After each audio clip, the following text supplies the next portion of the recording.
Okay, tonight we're slipping into a place that's somehow darker than a dungeon, smellier than a barn, and filled with more regret than a medieval stew. Welcome to the brothel, where romance goes to die, and hygiene never checked in. So, before you get too comfortable, take a second to like the video and subscribe, but only if you actually enjoy drifting off to mildly disturbing, deeply factual history. Drop a comment telling me where you're listening from, and what time it is for you. Now dim those lights and burrow into your blankets. Have you ever wondered what life was really like in a medieval brothel? Was it all velvet cushions and flowing wine? Or more like drafty rooms, questionable soup, and customers who forgot to bathe for a decade? How did brothel workers survive a place with more drama than a soap opera, more rules than a monastery, and hygiene standards that make your college roommate look pristine? What did people eat? What did they wear? Did anyone ever sleep? Or was it just a medieval version of all-night customer service with a higher risk of being arrested? Let's find out. Congratulations. You've just woken up in 1352. In the middle of the medieval red light district. You're cold, confused, slightly hungover from ale that probably contained more fungus than hops. And you've got a night ahead that will make you grateful for every boring Tuesday you've ever lived. You stumble through a narrow alley that smells like last year's cabbage, only to be greeted by a flickering sign and a door that cacks louder than your knees. Inside, the air is thick with smoke, cheap perfume, and the nervous energy of people who all claim to be named Marjorie. Welcome to your new home for the night. Don't mind the rats. They came with the place. Let's set the scene. But you're cold, you're tired, and you've lost feeling in your feet somewhere around the third puddle you stepped in. The alleyway behind you is bustling with the suspiciously specific sounds of medieval nightlife. The crash of a dropped tankard, the distant shouting of someone bearing over onions, and the unmistakable splat of a chamber pot's contents making its daily escape into the street. If you're thinking this is just a regular inn with a little extra atmosphere, think again. Medieval brothel is part boarding house, part tavern, part fever dream, and entirely unlike anything your high school history teacher dared to mention. As you cross the threshold, you're immediately hit with a wall of mixed aromas, stale beer, tallow candles, damp wool, and whatever someone tried to cover up with a handful of lavender. The perfume here isn't so much worn as it is weaponized, layering over centuries of mysterious stains and embedded regrets. If there's a draft, it's not coming from the windows. It's the collective sigh of everyone realizing there's no turning back now. The first thing you notice is the decor, which lands somewhere between forgotten attic and creative fire hazard. The furniture is mismatched, mostly inherited from customers who failed to pay their tab or simply vanished midwinter. There's a lopsided table holding a single candle that threatens to expire at any moment. Three-legged stools occupied by people with two working legs, and questionable morals, and a faded tapestry on the wall depicting either a biblical miracle or someone dropping a pie. It's unclear. You're greeted, if that's the right word, by someone in a bonnet whose main job appears to be glaring suspiciously at newcomers. They don't ask for your name. Nobody here cares about names, but they do ask if you're paying up front. You nod, trying to look like someone who knows how money works. Coins are exchanged, counted, recounted, and then immediately pocketed. Receipts aren't invented yet. Your only proof of payment is the faint hope that the madam has a good memory. Let's talk about the other guests. A traveling merchant snores face down on the bar, having lost both his money and his shoes. Two local farmhands sit in the corner, whispering loudly enough for the entire room to hear as they attempt to muster the courage to talk to Marjorie, though which Marjorie is up for debate. A minor noble in an ill-fitting doublet is trying and failing to blend in. He's the only one whose boots haven't been chewed by rodents. You're shown to your accommodation, which is just a small drafty room separated from the next suite by a threadbare curtain and the collective willpower of the building's occupants. The mattress is a sack stuffed with straw, crunchy and uneven, dotted with stains you hope are wine, but suspect are older than the 100 Years' War. A candle, barely taller than your thumb, flickers on the floor, threatening to extinguish itself out of pity. But the real stars of the show are your roommates. You've got 2 house cats of indeterminate color, 1 mouse braver than most nights, and an ancient grumpy rooster who seems to be here against his will. Every sound is amplified. The scraping of bowls, the clink of coins, the muffled argument about whether last week's bread is technically still edible. Through the thin wall, you can hear laughter, sobbing, and the occasional medieval version of customer service gone wrong. Just as you're settling in, the madam herself appears. She surveys you with the world-weary eyes of someone who's seen too many people try to pay in buttons. She offers you a cup of wine, which is suspiciously thick, and tastes like it might have been strained through an old sock. You drink anyway. It's either this or the well water, and nobody recommends the well water. As night falls and the brothel truly wakes up, you realize your modern problems, like losing Wi-Fi or not getting enough oat milk, are nothing compared to finding out you're not alone in your room. You pull your scratchy blanket over your head, listen to the distant sounds of medieval nightlife, and make a note to thank your ancestors for inventing walls, locks, and soap. And so, your first night in the medieval brothel begins. If you survive until morning, you might just get breakfast, assuming the rooster lets you sleep at all.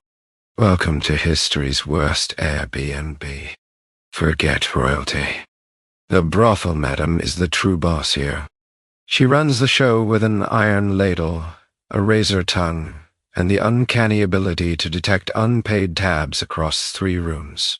She'll size you up in seconds and decide whether you're trouble, a customer, or worst of all, competition. Let's talk about power. Kings might rule kingdoms, but the madam rules something far scarier. A building full of desperate workers, demanding customers, and livestock that don't pay rent. She's got more authority than the local constable, more charisma than the traveling friar, and a memory for debts that puts accountants to shame. She remembers every coin, every broken promise, and every sock left under a mattress since last Michaelmas. You spot her right away, partly because she's the only person not rushing anywhere. She floats through chaos with the confidence of someone who has nothing left to fear. Not fire, not famine, not even the city's annual Clean Up the Streets Day. Her dress is made of several eras worth of fashion stitched together into one intimidating patchwork of velvet, wool, and hope. Her hair is wound up tight, not a single strand out of place, as if daring the lice to even try. With one raised eyebrow, she can silence a brawl, and with a single shout, she can summon every worker, cleaner, and chicken in the building to her side. Her weapon of choice, not a sword, but the world's sharpest wooden spoon, perfect for breaking up fights, poking at suspicious stew, or rapping the knuckles of anyone slow to pay. The madam's day begins before sunrise and ends. Never, actually. She keeps a ledger under lock and key, though honestly her brain is probably safer than any lock in the city. She juggles bookings, checks supplies, negotiates prices, and keeps the peace with a diplomatic skill the Pope would envy. Someone once tried to shortchange her with a counterfeit coin. Legend says she chased him through 3 streets and got her money back, plus interest and a complimentary goose. She knows every secret in the district. If you want gossip, the madame already knows how it ends. If you want credit, she'll laugh in your face, then offer you a bowl of soup as a consolation prize. She has a network of spies, mostly nosy neighbors and bored cats, who report on every visitor, late payment, and missing towel. The city baith. She calls him by his childhood nickname. And if he shows up for a random inspection, she'll offer him tea and a gentle reminder about that one time he lost a boot in her cellar. The madam is part boss, part therapist, and part medieval alarm system.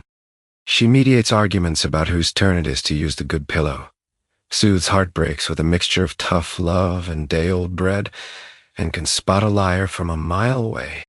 She gives new workers the once-over with a gaze that says, "I've seen worse, but not much." Try to outwit her, and you'll find yourself cleaning the yard for a week or worse. Assigned to feed the geese. Every now and then, a customer tries to sweet-talk his way into a discount or a free drink. The madam deals with this by telling a story so embarrassing, so horrifying, and so personalized that even the most persistent cheapskate suddenly remembers he left the oven on at home. Rumor has it she once convinced a local lord to pay double just for the privilege of not being mentioned by name at dinner. Despite her tough exterior, there's a strange sort of loyalty in the house.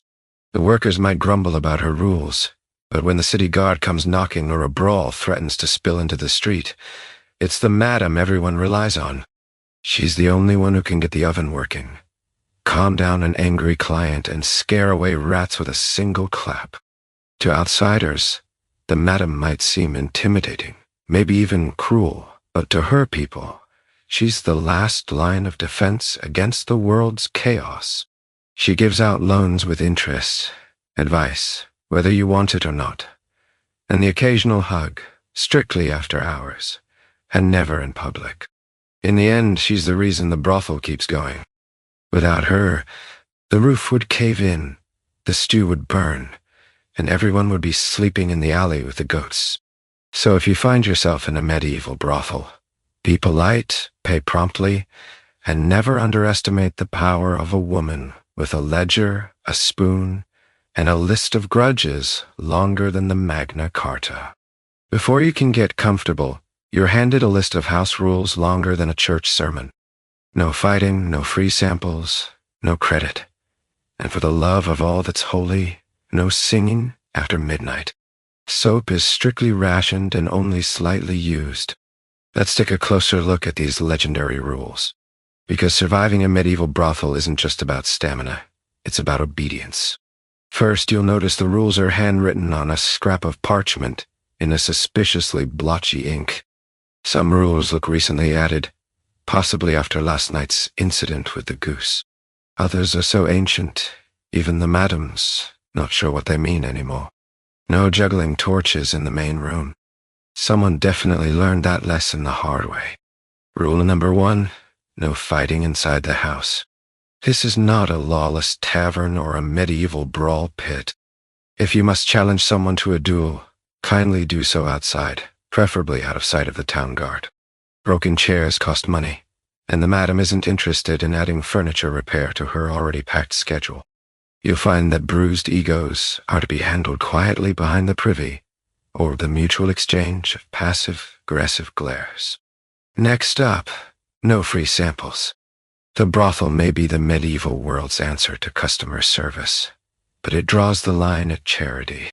Anyone caught giving away the goods for free is promptly put on laundry duty, which means boiling bed sheets in a cauldron big enough to drown your hopes in. Strangely, no one ever asks for seconds. No credit ever. And the madam means it. Forget about paying tomorrow. Forget I left my purse at home. Unless you're royalty, and even then your night begins and ends with cash on the barrel. Any attempts to barter, swap use, or pawn off your second-best chicken will be met with a look of disappointment so severe it could sour fresh milk. No singing after midnight.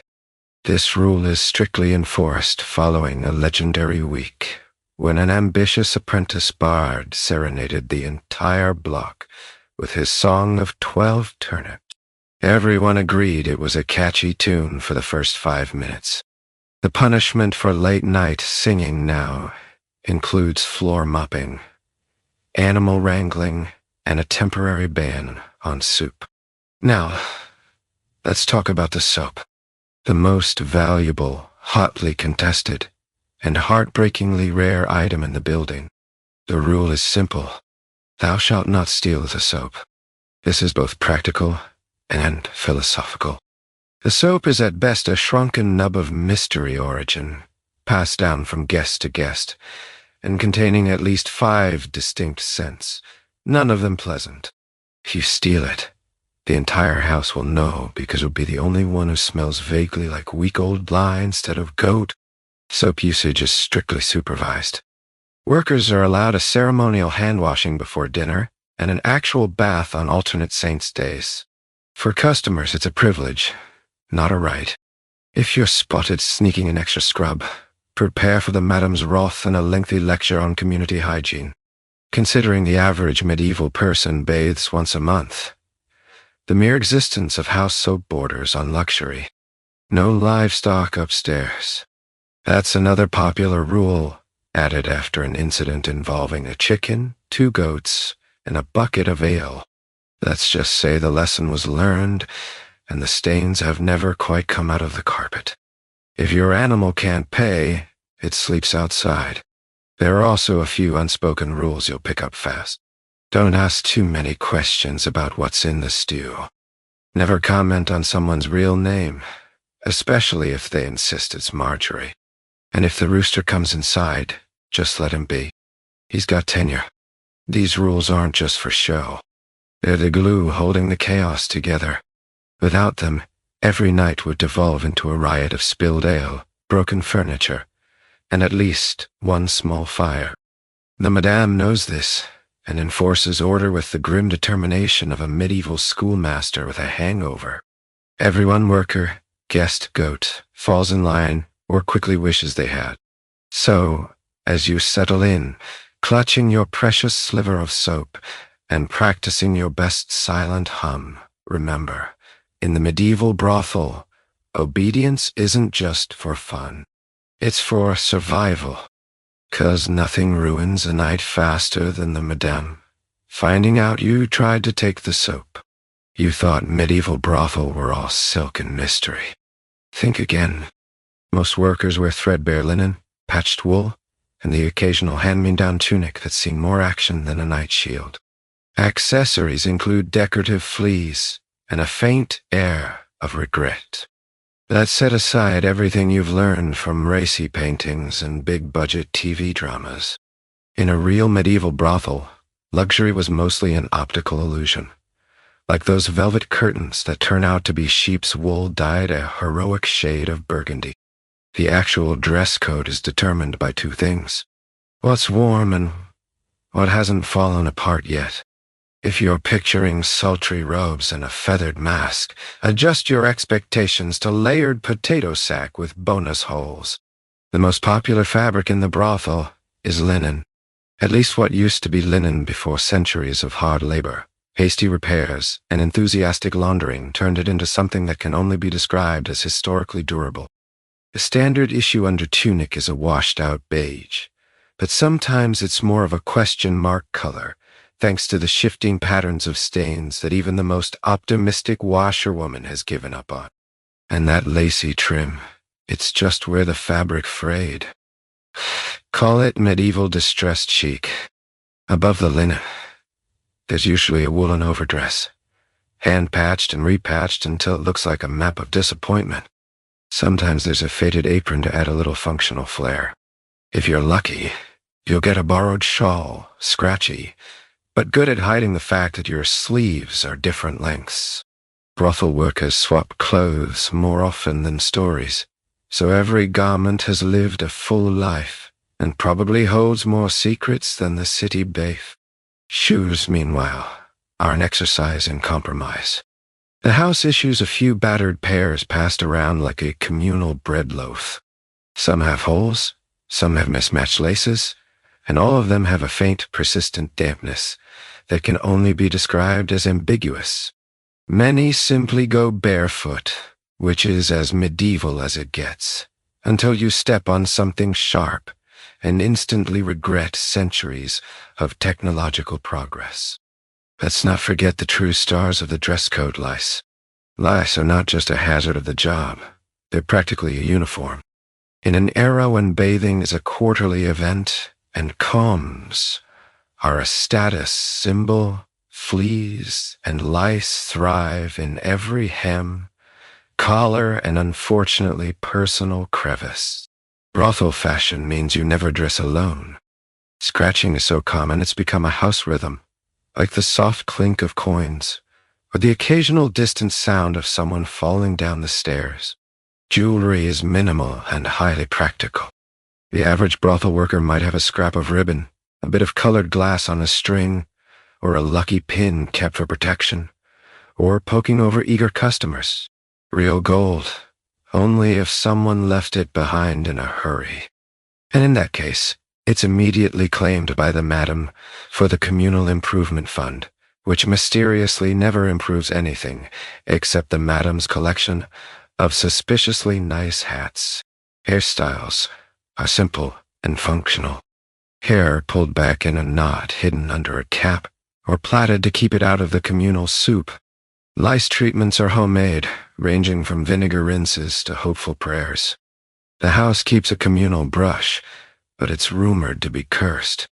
The air of regret is a less tangible accessory, but it hangs about every outfit nonetheless. There's something about wearing the same tunic you've seen on 5 different coworkers and 3 customers that humbles the soul. If you catch yourself longing for a velvet corset, just remember velvet in medieval times was so expensive, it would get you robbed, arrested, or both. Here, you're safer in your patchwork. And if you really want to stand out, clean socks, the rarest luxury. If you own a pair, guard them with your life. They'll be borrowed, bartered, and possibly stolen by the end of the week. In a world without fabric softener or scented dryer sheets, the simple joy of warm, non-damp socks is the closest thing to heaven a brothel worker is likely to experience. So, next time you complain about your laundry day, spare a thought for the brothel dress code. Less lace, more lice, and a fashion sense best described as apocalypse. If you want to make it through the night, wear whatever you can, patch it with pride, and remember, the only thing more persistent than stains here are the stories.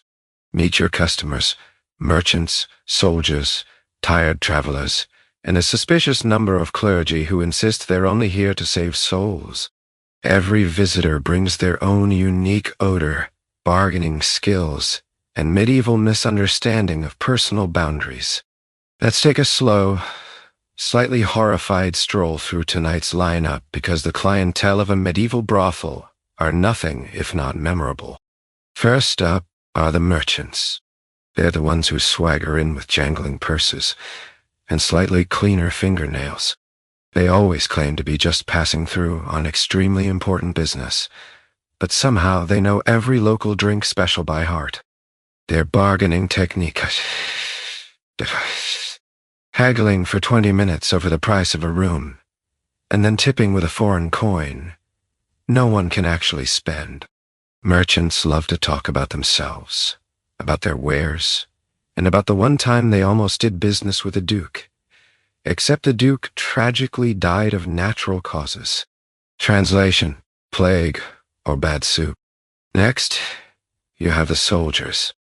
Gruff, loud, and so caked in mud you could plant turnips on their boots. Soldiers travel in packs and think they're charming.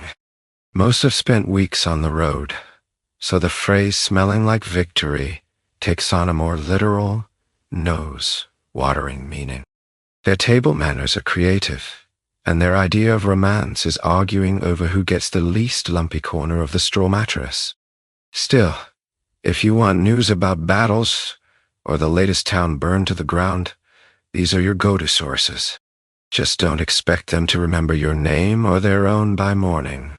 Travelers round out the regulars.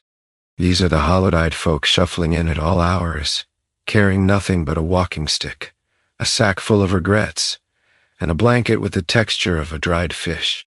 They're just grateful for a roof, a hot bowl of pottage, and a night without being rained on by the weather or by the contents of someone's chamber pot. Travelers don't complain much. Honestly, they're too tired to notice if the stew has extra protein or if the mattress bites back. They'll sleep through anything, including medieval karaoke night. And then there are the clergy. So many clergy. Officially, they're here to check on the spiritual health of the house, but everyone knows what's really going on. You'll hear a lot about sin, repentance, and the importance of generosity. Usually, right before someone accidentally leaves a coin purse under a pillow. Some clergy are regulars, dropping pearls of wisdom, and sometimes actual pearls if they're particularly well connected, before vanishing at sunrise with a vow of silence and an interesting rash. Others claim they're just here for the soup. No one believes them. But the parade of regret doesn't end there. Occasionally you get a nobleman slumming it in disguise, convinced no one will recognize him beneath his very common hat, which is actually a velvet cap with a feather so large it blocks the candlelight. He'll try to pay in promises, palmistry, or invitations to a feast that almost certainly doesn't exist. If caught, he'll swear he's just an innocent shepherd looking for lost sheep. Everyone rolls their eyes and lets him keep the act, if only for entertainment value. You'll also meet the chronically broke locals. These are the same faces every week, each with a new story about why they can't pay tonight, but will definitely make it up next time. One lost his purse to a pickpocket. One is mourning a beloved pig. One claims the moon is in retrograde, and it's bad luck to pay for anything on a Tuesday. The madam keeps a special list for these cases, and they usually end up doing chores or cleaning up after the goat until their debts are settled, which is medieval for never. Now, let's not forget the occasional tourists, lost students, runaway apprentices, or traveling minstrels. These folks have big dreams, empty purses, and are usually fleeing something. A failed love affair, a bad grade in Latin, or just the local constable. They bring stories from far away, a little music, and unfortunately, a fresh batch of lice. Each customer brings something to the brothel. A new rumor, a new stain, a new chapter in the ongoing saga of what happened last night. Personal boundaries, not really a thing. A handshake might turn into a hug, or someone might just wander into the wrong bed and declare it fate. By morning, the parade of regret heads back out into the world, carrying away their secrets, their questionable change, and a faint scent of tallow candles. If you're lucky, all you catch is a new story to tell. If not, well, that's why the house keeps extra vinegar in stock. If you're hoping for a steamy soak in a scented candle, lower your expectations. The communal bath is a leaky barrel in the yard, and the soap smells like sheep. Most guests just try to drown their problems in ale, and hope the lice don't notice. That's break your modern heart right now. Personal hygiene in a medieval brothel is not just low on the list. It's the list basement. The concept of a relaxing bubble bath after a long night's work is as realistic as a dragon sighting. Instead, the nightly cleaning ritual is more survival challenge than spa day. If you want to freshen up, you're invited to use the infamous bath barrel, which is technically an ex-wine cask that now serves as both a bath and a science experiment. The water in this barrel is at best lukewarm if you're first in line. But after the first customer climbs out, the temperature drops and the water gains an extra brininess. By the third bather, it's less of a bath and more of a swap meet for skin cells and secrets. On busy nights, the barrel is a revolving door of feet, elbows, and hair that may or may not belong to current employees. No, there's no changing the water between baths. That would require both effort and a reliable water source. Luxuries the house can't afford. Soap is a closely guarded commodity, and it's really just a grayish lump with the aroma of wet sheep meets overcooked onions. It's doled out in slivers, and everyone's learning to guard theirs as fiercely as gold.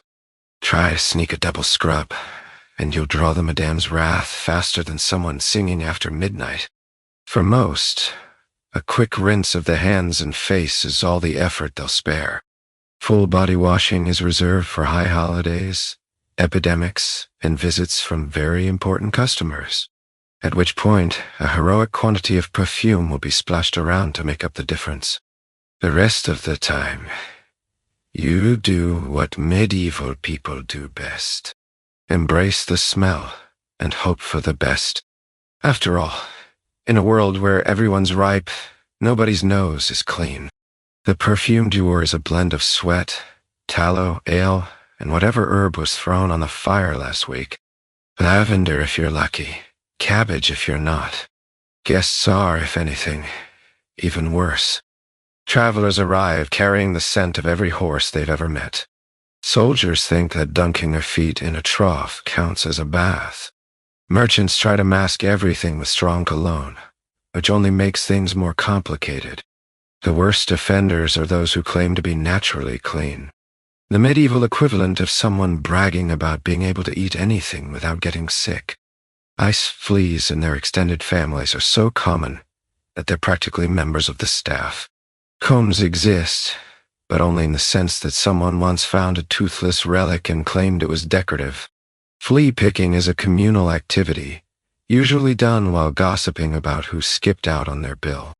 Workers have favorite spots to sit where the breeze blows strongest, not to cool off, but in hopes that maybe the wind will carry away a few persistent stowaways. For those feeling especially fancy, there's always the option to visit the local bathhouse. But bathhouses come with their own hazards, gossip, scandal, and a strong possibility of running into half the town, including that one priest who always asks too many questions. Besides, bathhouses are expensive, sometimes banned, and always suspect. No one wants to explain to the bishop why they were just there for the steam. To cover the gaps in cleanliness, the house employs a system of strategic laundering. Bedding is changed. Occasionally, shirts and undergarments are rinsed when they begin to smell stronger than the communal cheese, but mostly everything is disguised with fresh rushes on the floor and a prayer to Saint Anthony, patron saint of lost causes and lost soap. So as you settle in for the night, surrounded by the fragrant tapestry of medieval life, remember in this brothel, hygiene isn't a goal. It's a rumor. And tomorrow you'll be grateful for every drop of that sheepy soap, every gust of fresh air, and every excuse to blame the dog for the way things smell. Because in the end, history stinks. And the brothel does too. Privacy is a fantasy. You're sharing a room with 3 snoring workers, 2 chickens, and a goat who claims diplomatic immunity. Every creak of the floorboards is a reminder that you're never ever alone. Let's talk about what bedroom really means in a medieval brothel. If you're expecting a private suite, soft sheets, or dare you dream, an actual mattress, adjust those expectations right now. The shared bedroom is a triumph of creative crowd control, featuring a rickety wooden floor, a ceiling so low you can comb your hair with it, and walls made of patched fabric curtains that do a heroic but ultimately pointless job of pretending to divide the space.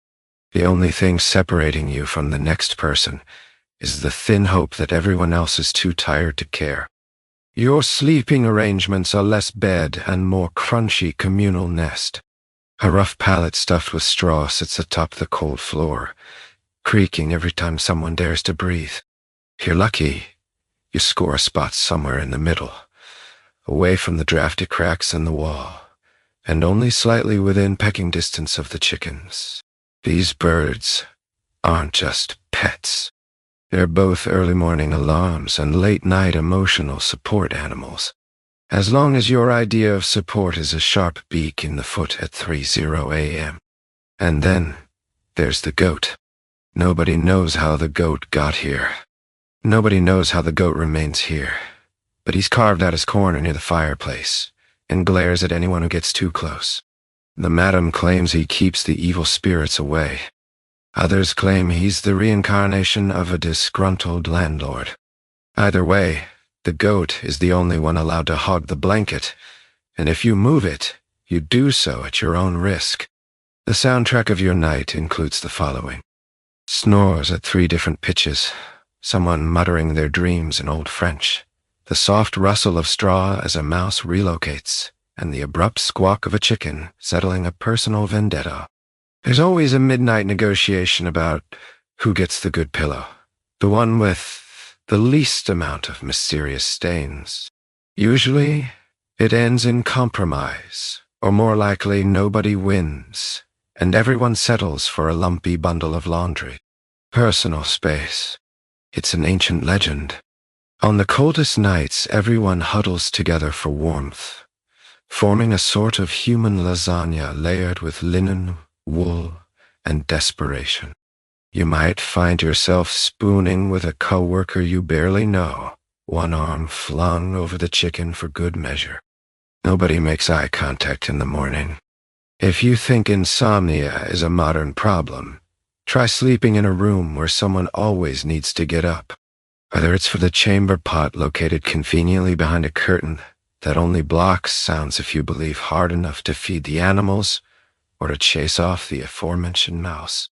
And don't forget the parade of customers who occasionally blunder into the wrong room, convinced they're looking for Marjorie, when really they're just one curtain short of disaster. Then there's the temperature. In winter, it's so cold you can see your breath, and your straw pillow gets frosty. In summer, it's a steam bath of bodies and barnyard aroma. Ventilation is a polite fiction. A single tiny window lets in just enough fresh air to keep hope alive, but not enough to make a difference. If you do manage to drift off, the goat usually wakes you up at dawn by standing on your feet, reminding you who's really in charge. And yet, in all this chaos, there's a weird sort of comfort. The shared bedroom is where stories are whispered, secrets exchanged, and the occasional forbidden laugh bubbles up despite everyone's best efforts to sleep. You realize, as you pull your blanket tighter and try to ignore the chicken using your shoulder as a perch, that you're living a slice of history, the exhausting, noisy, communal side that never makes it into fairy tales. So as you lay awake, serenaded by snores, livestock, and the distant arguments of your neighbors, remember privacy is overrated and sleep is optional.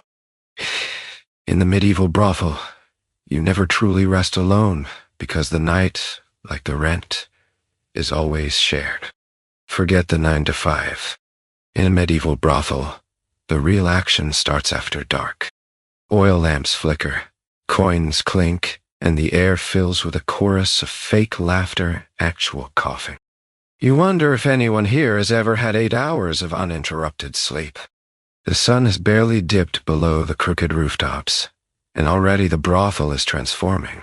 What was earlier a haven for exhausted workers, and the world's laziest goat, is now a bustling epicenter of medieval nightlife, if you can call it life.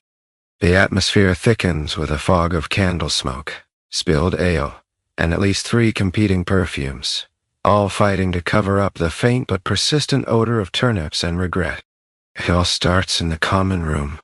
The rough-hewn tables are quickly repopulated with merchants eager to part with their coin, soldiers looking for distraction, or a fight, whichever comes first, and clergy whispering prayers and apologies in equal measure.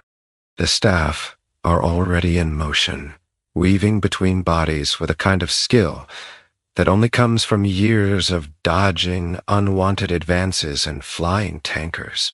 The night shift is here, and business is officially open. The oil lamps sputtering reluctant things cast everyone in a flattering golden glow if you're standing at the right angle. More likely, you just look like you've wandered into a dramatic play about the dangers of questionable lighting. Shadows gather in every corner, perfect for whispered gossip and clandestine transactions, or for customers trying desperately to remember which Marjorie they spoke to earlier. The soundtrack is pure medieval. The snap of firewood, the jingle of coins being counted twice just to be sure, and the intermittent hacking of a cough that may or may not be contagious.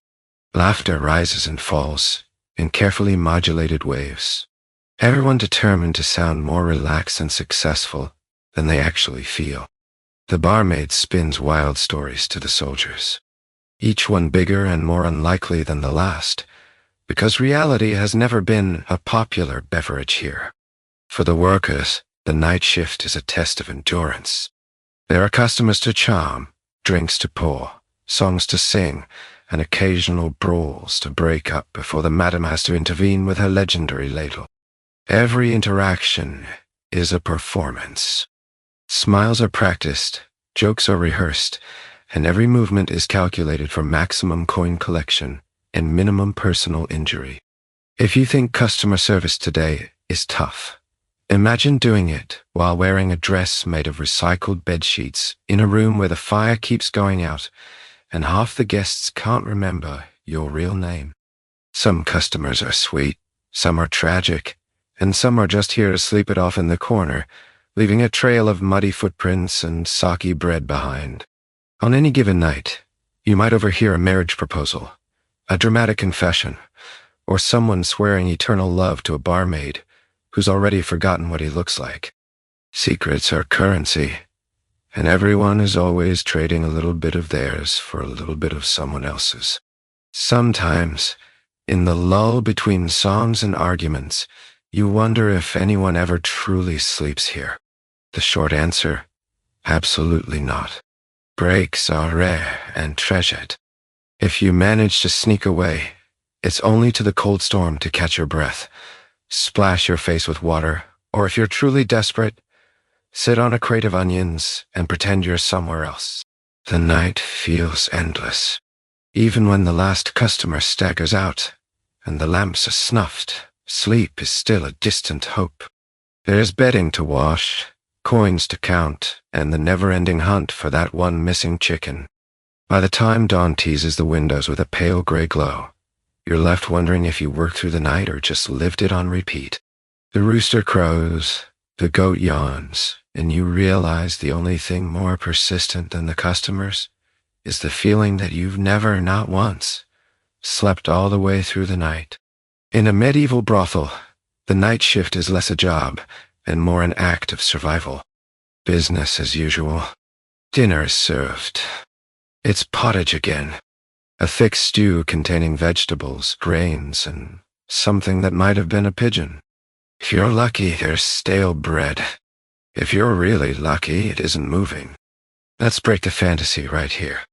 Eating in a medieval brothel isn't candle-lit romance or decadent banquets. It's more like a game show where the only prize is not getting food poisoning. Pottage is the house specialty. And by specialty, I mean it's the only thing anyone knows how to cook. Every night, the same battered cauldron sits on the fire, bubbling away with a desperate hope that someone brought a fresh turnip or at least a handful of barley. It's less a stew and more a living record of everything that's passed through the kitchen this month. The secret ingredient is always whatever's left. Carrots that look like they're reconsidering their life choices. Onions from the bottom of the sack. And a generous scoop of last week's mystery meat, labeled pigeon for plausible deniability. Sometimes the meat is rabbit, sometimes it's rat, and once in a blue moon, a very unlucky chicken.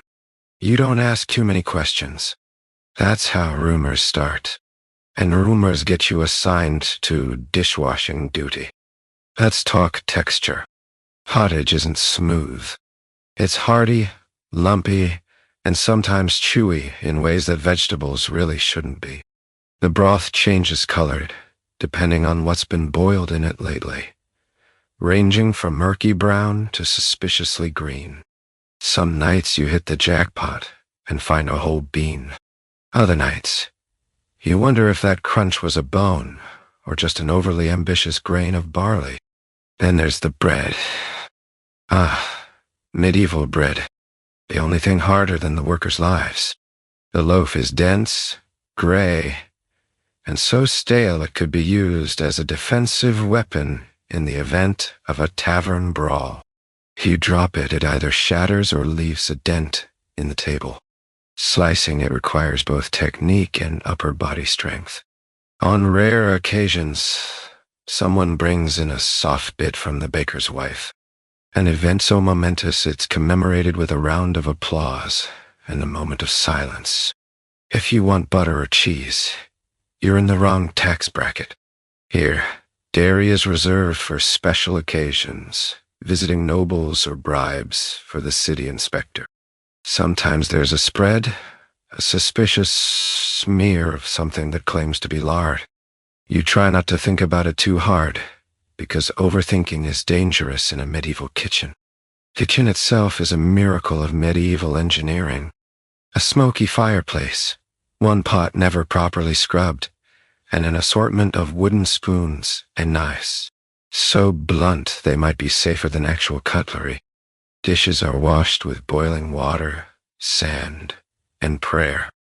The cook, usually someone who failed at every other job, wields a ladle like a weapon and threatens anyone who complains about portion size. For drinks, you're served weak ale or watered-down wine. Water isn't trusted, and for good reason. It's safer to risk a mild hangover than whatever lives in the town well. On special nights, someone sneaks in a jug of something stronger. But be warned, the last person who drank from it claimed to see saints and then lost the ability to walk straight for a week. Dessert, you ask? There is no dessert. At best, you might find a shriveled apple or a wrinkled fig hiding in someone's apron. The idea of after-dinner treats is just another myth. Right up there with regular bathing and comfortable shoes. Meals are communal, loud and full of side commentary. The table talk ranges from the day's gossip to the latest debate about what exactly was floating in the pottage. No one eats alone, and everyone is eager to trade their bread crust for your slightly less moldy turnip. So, as you finish a meal feeling oddly grateful to have made it through dinner without cracking a tooth, remember in the medieval brothel, cuisine is less about flavor and more about survival. And if you're still hungry, there's always more pottage. There's always more pottage. To keep the peace, the brothel employs security. Usually, a large, irritable mastiff who's paid in leftover bones and the right to sleep wherever he pleases. He's surprisingly effective, if not particularly discerning. Let's be clear. In a medieval brothel, the idea of a bouncer conjures images of a burly soldier with arms the size of hams and a glower that could sour milk. But here, reality is both simpler and somehow more effective. The bouncer is a dog. Not just any dog, but an ancient mastiff named with classic medieval creativity. Brutus. Brutus is as wide as a wheelbarrow, mostly muscle and fur with the kind of jowls that make small children reconsider their career choices. He is the undisputed king of the threshold. If you're a stranger, you meet Brutus before you meet anyone else. His job description is straightforward. Nap in doorways. Inspect pockets for snacks and emit a low growl at anyone who tries to sneak out without paying. No formal training, just centuries of canine instinct and a deep personal commitment to dinner. The moment the door swings open and a rowdy customer stumbles in, Brutus performs a quick sniff assessment. This is medieval security clearance. Do you smell like trouble, sausage, or both? The madam swears that Brutus can detect a liar just by the twitch of their toes. Rumor has it he once stopped a notorious thief with nothing more than a well-timed yawn. Most guests don't dare test him. Even the town's drunkest soldier will think twice before arguing with 120-pound of dog with a bite force strong enough to crack a soup bone. But if you're a regular, especially if you have a treat in your pocket, Brutus will allow you to pass with nothing more than a resigned sniff. Inside, Brutus patrols at his leisure, weaving between tables and sleeping wherever he's least wanted. If a fight breaks out, he doesn't bother barking. He simply wads into the fray, plants himself between the combatants, and gives them a look of such weary disappointment that the squabble usually fizzles on the spot. For particularly persistent troublemakers, he'll escort them outside with a gentle force of his considerable backside. The house rules apply to everyone, but Brutus enforces his own. No food left unattended. He'll confiscate it for investigation. No loud noises after dark, unless you want a paw the size of a frying pan resting pointedly on your foot. And under no circumstances should anyone ever disturb his nap. One unfortunate merchant learned this the hard way, and his shoe is still missing. Other security measures are more symbolic than effective. There's a wooden club behind the bar, used mostly for stirring soup. A rusty old sword hangs over the doorway, half as threatening as Brutus' morning breath. For emergencies, the madam keeps a whistle, though most agree it's just to call the dog in for backup. The real genius of canine security, though, is psychological. Word travels fast in a medieval town. Everyone knows the brothel is guarded by a beast who fears nothing except running out of bones. Petty thieves, jealous husbands, and even the occasional angry bishop will hesitate before starting trouble in a place where the bouncer drools on command. Of course, Brutus isn't perfect. He sometimes confuses paying customers with delivery boys, and once spent an entire afternoon guarding a ham instead of the door. His no-tolerance policy for cats is legendary. Still, he gets the job done and asks for little more than leftovers in a warm spot by the fire. So, if you're planning to visit, remember, don't try anything clever. Don't leave your stew unattended. And always, always greet the dog first. Because in this brothel, security may not be high-tech, but it's loyal, large, and always hungry. And honestly, Brutus is worth more than 3 guards, 2 locks, and 1 very nervous rooster. Sleep well if you can. The dog's watching the door tonight. Brothel operate under a shifting web of official tolerance, church outrage, and periodic crackdowns. But when the bafe knocks, everyone suddenly forgets their own name and tries to hide behind a curtain. Spoiler, there are no curtains. Life in a medieval brothel isn't just about keeping customers happy and the soup unpoisoned. It's also about playing a non-stop game of hide-and-seek with the law. On any given week, you're not sure if the brothel is legally tolerated, but frowned upon, an official necessary evil, or the root of all sin, soon to be cleansed by fire and angry sermons. This means the house always runs on nerves, rumor, and at least 3 backup plans. The first and most important tool for legal survival, bribes.me. Lots of bribes. The madam keeps a stash of coins in a teapot, stashed inside a larger teapot, stashed under a loose floorboard beneath the good rug. When the bafe or town constable arrives for an inspection, the proper protocol is simple. Offer a seat, pour a drink, and quietly slide a pouch of coins across the table. The conversation is always coded. Is the house in order tonight? Translation. Is the bribe ready? We've done a thorough sweeping. Translation. Take the money. Please leave. But bribery alone doesn't guarantee peace. The church has its own set of rules and its own agents.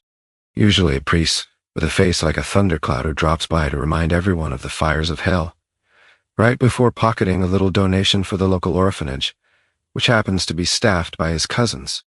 These visits require a performance. Workers cover up, customers look penitent, and someone starts a loud prayer just in case a passing neighbor is listening at the window. Guilt is the evening's dress code, and the air gets so thick with piety, you could cut it with a communion wafer. Sometimes the authorities decide to stage a raid. Maybe the local bishop needs a political distraction, or the mayor's wife is feeling particularly virtuous.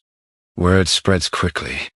A nervous neighbor, or a paid lookout, dashes through the door, breathless with warnings. The response is pure chaos. Aisle spilled, customers shoved out the back door, and staff suddenly engaged in extremely innocent activities, like scrubbing floors, darning socks, or reciting poetry to the goats. Everyone forgets their real names, and when in doubt, blames everything on Marjorie. There's always a Marjorie. Hiding evidence is an art form. Money is whisked away. The better wine disappears, and that suspicious pile of coins becomes a collection for the poor. The madam produces a ledger full of fictional entries. 24 eggs, 1 bushel of apples, 3 barrels of disappointment. If the bailiff insists on inspecting the premises, he's met with Brutus, the dog, who has strong opinions about strangers with clipboards. If bluffing fails and someone gets hauled off for questioning, don't expect loyalty. Everyone has a story prepared, none of them matching. The key is to talk in circles, until the officials are so confused, they decide paperwork isn't worth the trouble. The record for the longest interrogation stands at 2 hours, and ended with the bailiff buying drinks for the staff. None the wiser about anything. Still, the law can be capricious. Some nights, the brothel is simply ignored, considered too useful for visiting dignitaries or wealthy merchants who get lost on their way home from church. Other nights, it's the first target for a wave of moral outrage. There's never any warning, just a sudden tightening of the rules, a surge in fines, or a lot of loud sermons about sin that mysteriously coincide with tax collection. To survive, the brothel operates with 1 foot in the shadows and 1 eye on the door. Everyone learns how to keep secrets, invent new names, and stash a quick exit plan just in case. There's always a friend of a friend on the town council, a cousin who's married to the night watchman, or a regular customer who just happens to be the magistrate's nephew. Social connections are the medieval insurance policy. Fragile, unreliable, and absolutely necessary. When the law comes knocking, don't panic. Put on your best innocent face. Remember your alias, and pray the madam has the right bribe ready. Because in the medieval brothel, the line between legal and illegal is thin, flexible, and usually negotiable. And if all else fails, just blame Marjorie. It's not just the threat of angry husbands or rowdy drunks. Brothel life is a bingo card of medieval illnesses. There are no condoms, no antibiotics, and the best advice for a cough is drink more ale and try not to die. Let's start by admitting the obvious. Medieval brothel healthcare makes modern WebMD look like a luxury spa. The house medic is usually the oldest worker with the steadiest hands, a collection of homemade salves, and a deep, unshakable belief in the power of boiled onion. There's no such thing as a sterile environment, unless you count the time the madam tried to fumigate the place with burning sage, setting off a coughing fit so spectacular it's now commemorated every year with a free round of ale. The first thing you notice after one night is the constant, unignorable presence of lice and fleas. They're not just hazards. They're house regulars. You're expected to pick them off like raisins from a loaf of bread.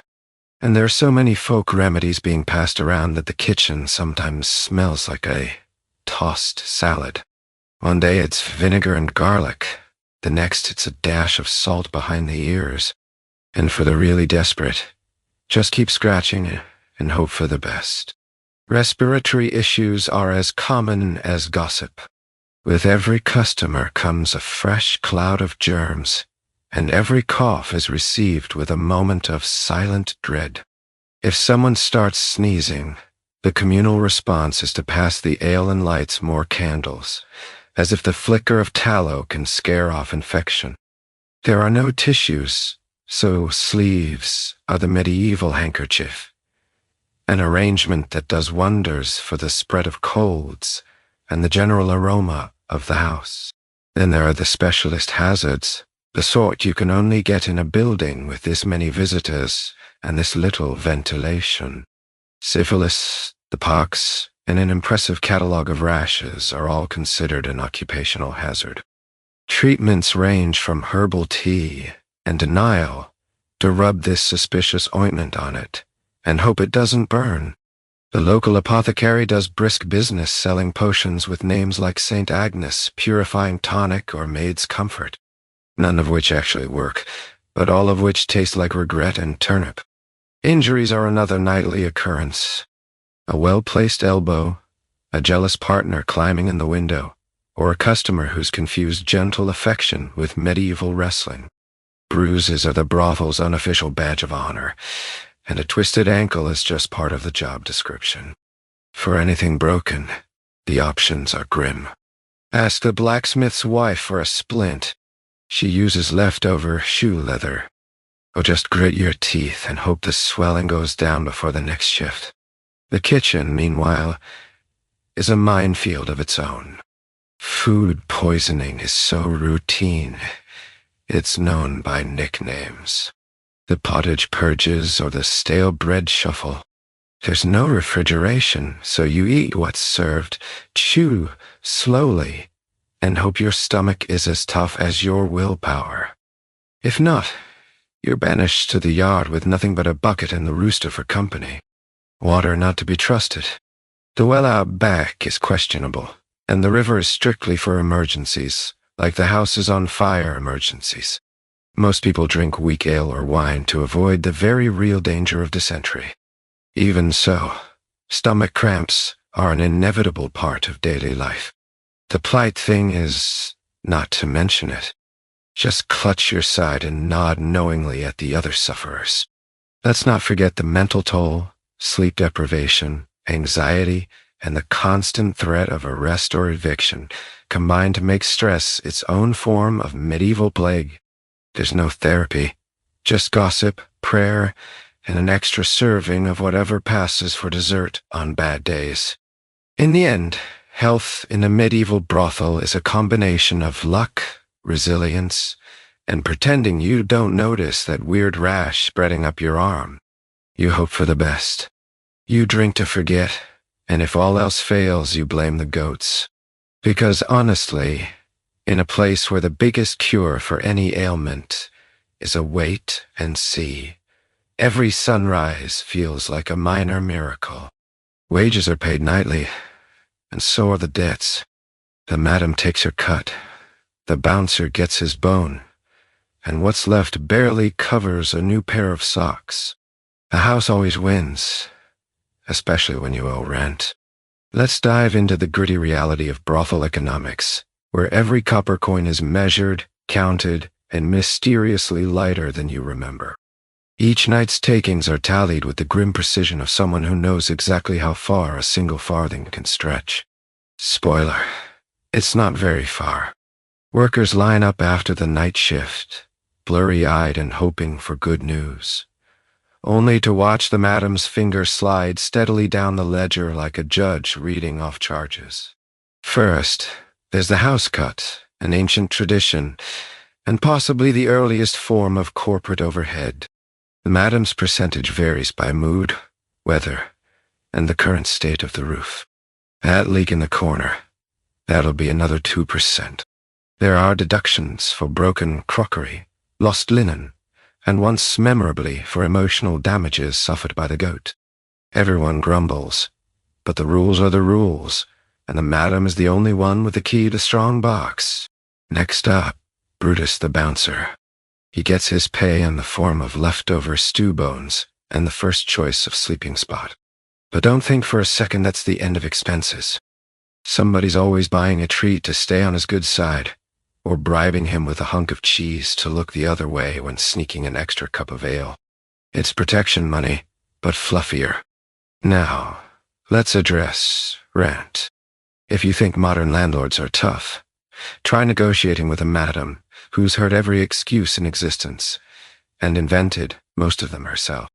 Your bed in the shared room, no matter how lumpy, costs a chunk of your earnings every week, can't pay.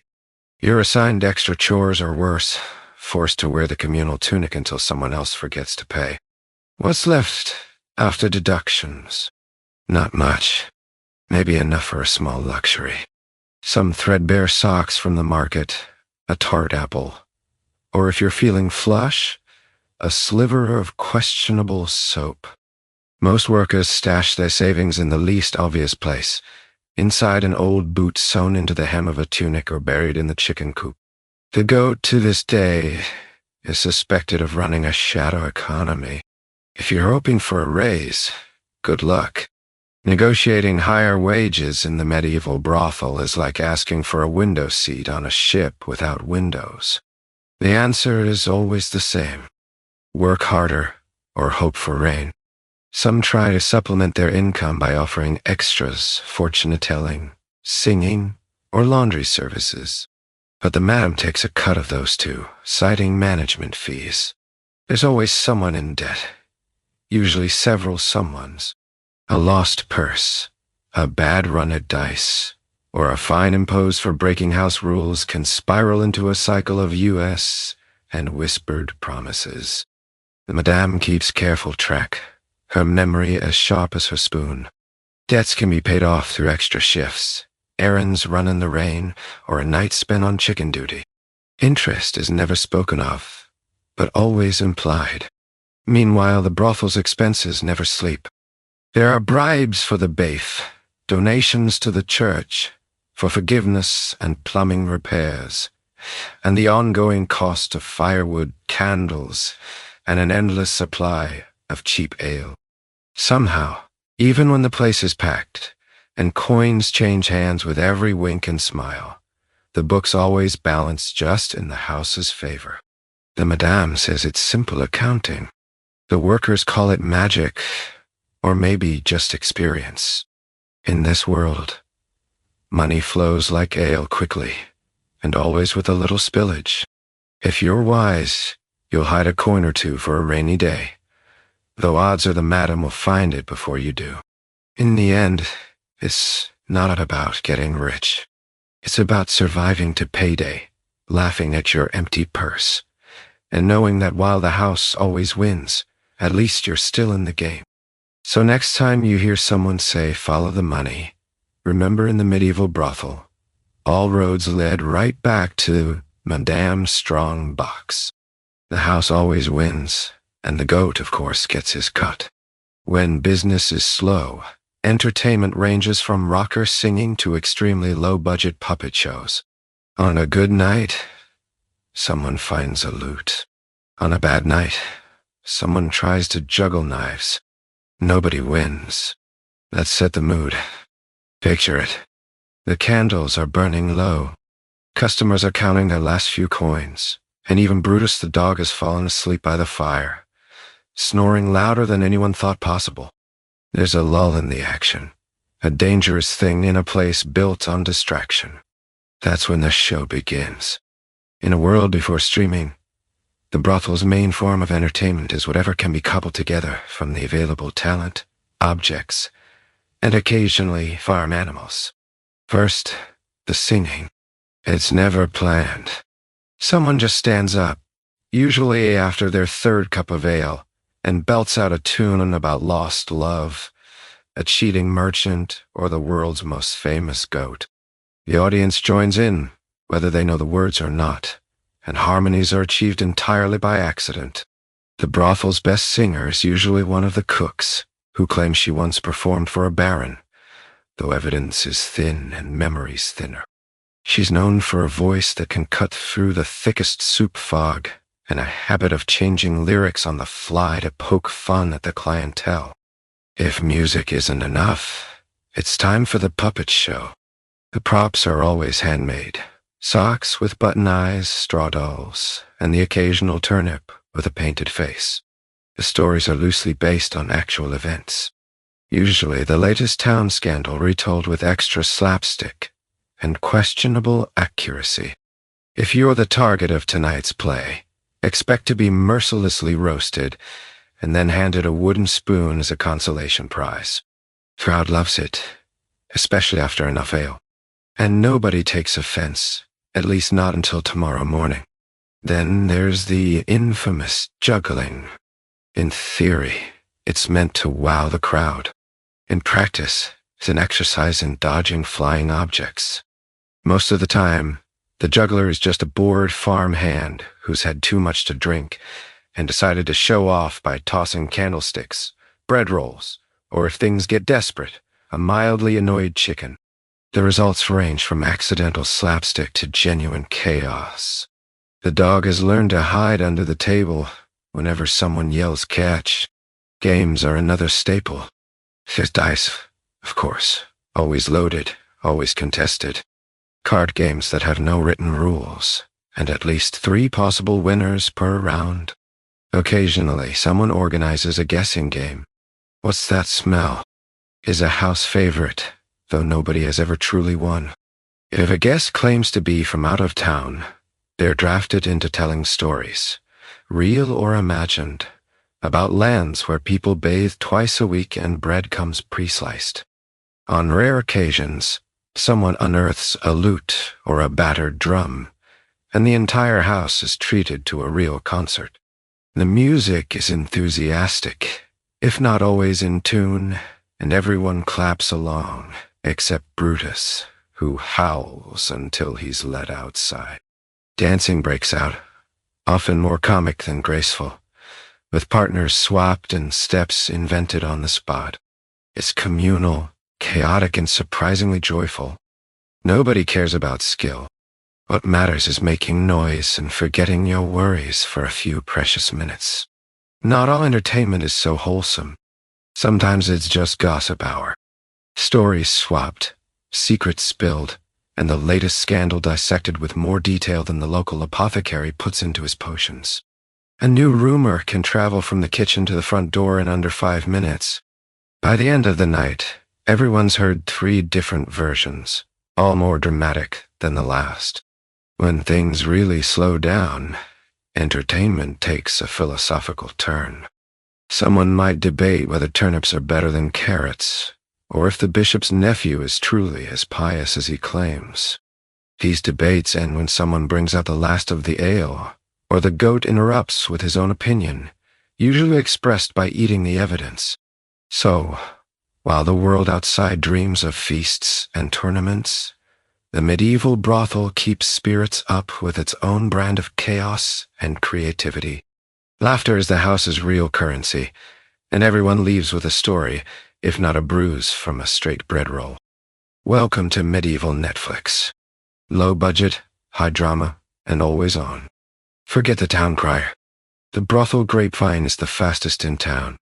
Scandalous secrets, royal affairs, and the latest bout of food poisoning all make the rounds before dawn. Welcome to Gossip Central, where information flows faster than ale, and the walls have ears plus noses, and occasionally a tail if Brutus the bouncer is snoozing nearby. In the medieval brothel, nothing is private for long. The kitchen staff know everything before breakfast. The madam knows it before you've even decided to tell her. And by sunset, even the goat is caught up on the latest scandal. If you thought your hometown was bad for rumors, you've never met Marjorie, who's got both the sharpest tongue and the best memory east of the city gate. Every shift, someone is whispering in a corner, pretending to polish cutlery while actually sharing the juiciest tidbit they overheard behind the curtain. News travels table to table. A merchant's bankruptcy, a knight's embarrassing rash, the mayor's latest secret visit, which is only secret because he insists on wearing a disguise that fools absolutely no one. By midnight, the story has changed 3 times and gained several fictional details, usually to make it even funnier or more damning. If someone sneezes twice at dinner, it's a full-blown plague by morning, and the whole neighborhood is dosing themselves with garlic in self-defense. There are no boundaries to the brothel grapevine. No one is too important to escape its reach. Not the priest who claims he's there to save souls. Not the baif who accidentally drops by during the dinner rush. And certainly not the madam herself. In fact, half the fun is seeing who can spin the best version of a day's doings without getting caught. Even customers get in on the act. Travelers trade stories for soup. And if you want an extra ladle, you'd better have a rumor to offer. Foreign merchants always attract attention. Are they really just here for the market fare? Or is that satchel full of gold coins or something even more suspicious like genuine pepper? The morning after is an unofficial news conference. Everyone gathers around the hearth clutching crusts of bread, eager for updates. Someone always has a friend who knows a guy who swears he saw the town reef running from a chicken or the bishop dancing in the square after curfew. The stories are told and retold, getting taller each time. Truth is flexible in the brothel, and nobody actually wants to ruin a good tale with boring facts. Occasionally, gossip takes on a life of its own, snowballing into something the whole town can't ignore. A single overheard argument turns into a brewing feud between rival merchants. A harmless flirtation is reimagined as a forbidden romance, and someone's unfortunate food poisoning becomes a dire warning against the cook's stew. Though everyone still eats it, hunger trumps caution every time. The brothel's real information network, though, is the staff themselves. Each has a niche. The kitchen maid hears everything from the garden. The night shift catches secrets whispered in the dark. And the laundry worker is practically a spy, sorting through the evidence of who wore what and where. Madam is the final judge, filtering rumors for leverage or amusement, deploying them when needed to settle disputes, discourage bad behavior, or simply keep herself entertained. Woe betide anyone who tries to keep a secret in this place. The brothel is a living, breathing rumor mill, and the only safe secrets are the ones you never say out loud. Even the animals get involved. A missing egg is proof of a grand theft. A wandering rooster sparks accusations of sabotage. And Brutus's favorite napping spot is a treasure trove of overheard half-truths. In a world without newspapers, social media, or even reliable mail, gossip is the real heartbeat of the brothel and the whole town. It's how alliances are made, enemies are warned, and reputations are crafted or ruined overnight. So if you've got something to hide, keep your head down, your mouth shut, and your story straight. Because here, news travels at the speed of shame, and everyone's listening for the next headline. Every worker here juggles personal faith with a job the local priest condemns every Sunday. Some pray before bed, some after, and some just hope they won't be recognized at church. Let's set the stage. In medieval Europe, faith isn't just for Sundays. It's the background music to daily life, the air you breathe, and sometimes the only thing standing between you and an eternity of imaginative punishment in the afterlife. For brothel workers, this means living every day on the theological edge, trying to keep one foot in heaven while the other dances suspiciously close to the flames. The local priest is both a regular visitor, just checking on your souls, mind you, and the loudest critic from the pulpit. Every Sunday sermon ends with a thundering condemnation of sin, temptation, and the den of iniquity on the edge of town. There's always a subtle glance toward Marjorie, who stares straight ahead, clutching her prayer book and trying not to look like someone who spent last night hiding a nobleman in the linen cupboard. Prayer's a daily balancing act. Some workers kneel before bed, reciting the same prayers their mothers taught them, asking forgiveness for what I'm about to do, what I did, and whatever I'll forget to mention. Others light a candle at the shrine in the corner of the room, hoping the Virgin Mary is too busy elsewhere to check the guest list. Still others just mutter a quick sorry under their breath and promise to do better after payday. Church attendance is expected. After all, appearances must be kept. The church is the center of social life, the only place where even the brothel's most infamous faces can blend in for an hour. Some wear their finest and only dress, heads covered and eyes downcast, hoping the priest doesn't recognize their shoes from the previous night. A few risk singing in the choir, figuring that nothing says repentant like a well-hit high note. Yet religious guilt is more than public shaming and anxious prayers. It's woven to every interaction, every glance from a passing nun, every whispered rumor about the curse of a sinful life. The staff swap horror stories about pious relatives and dreams of hellish punishment. The madam, pragmatic as always, insists that God helps those who help themselves, and that includes tipping the cook.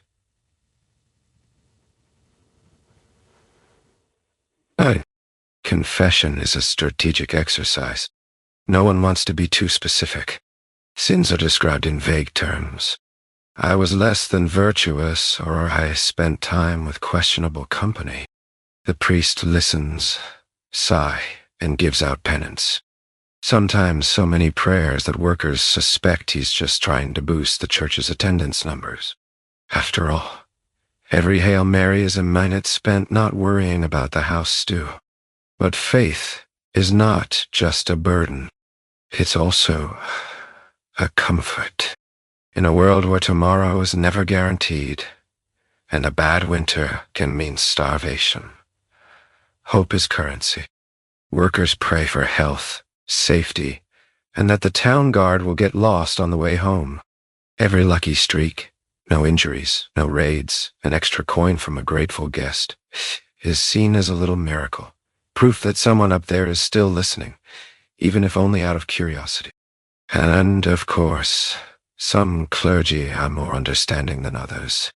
The occasional visiting friar will pause on his way out, slip a loaf of bread to the kitchen, and whisper, "We're all sinners, but at least you make the world interesting."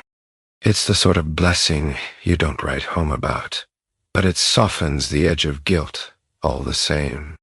So, as you lie in bed staring at the flickering candle and debating whether to add another prayer for good measure, you realize that faith and survival have always gone hand in hand. Here in the brothel, the only real sin is forgetting to hope. Because even in a world of whispered shame and second chances, everyone's looking for redemption, or at least a little mercy before the rooster crows. Sometimes the brothel receives visitors, less interested in pleasure and more in eavesdropping, blackmail, or recruiting for questionable crusades.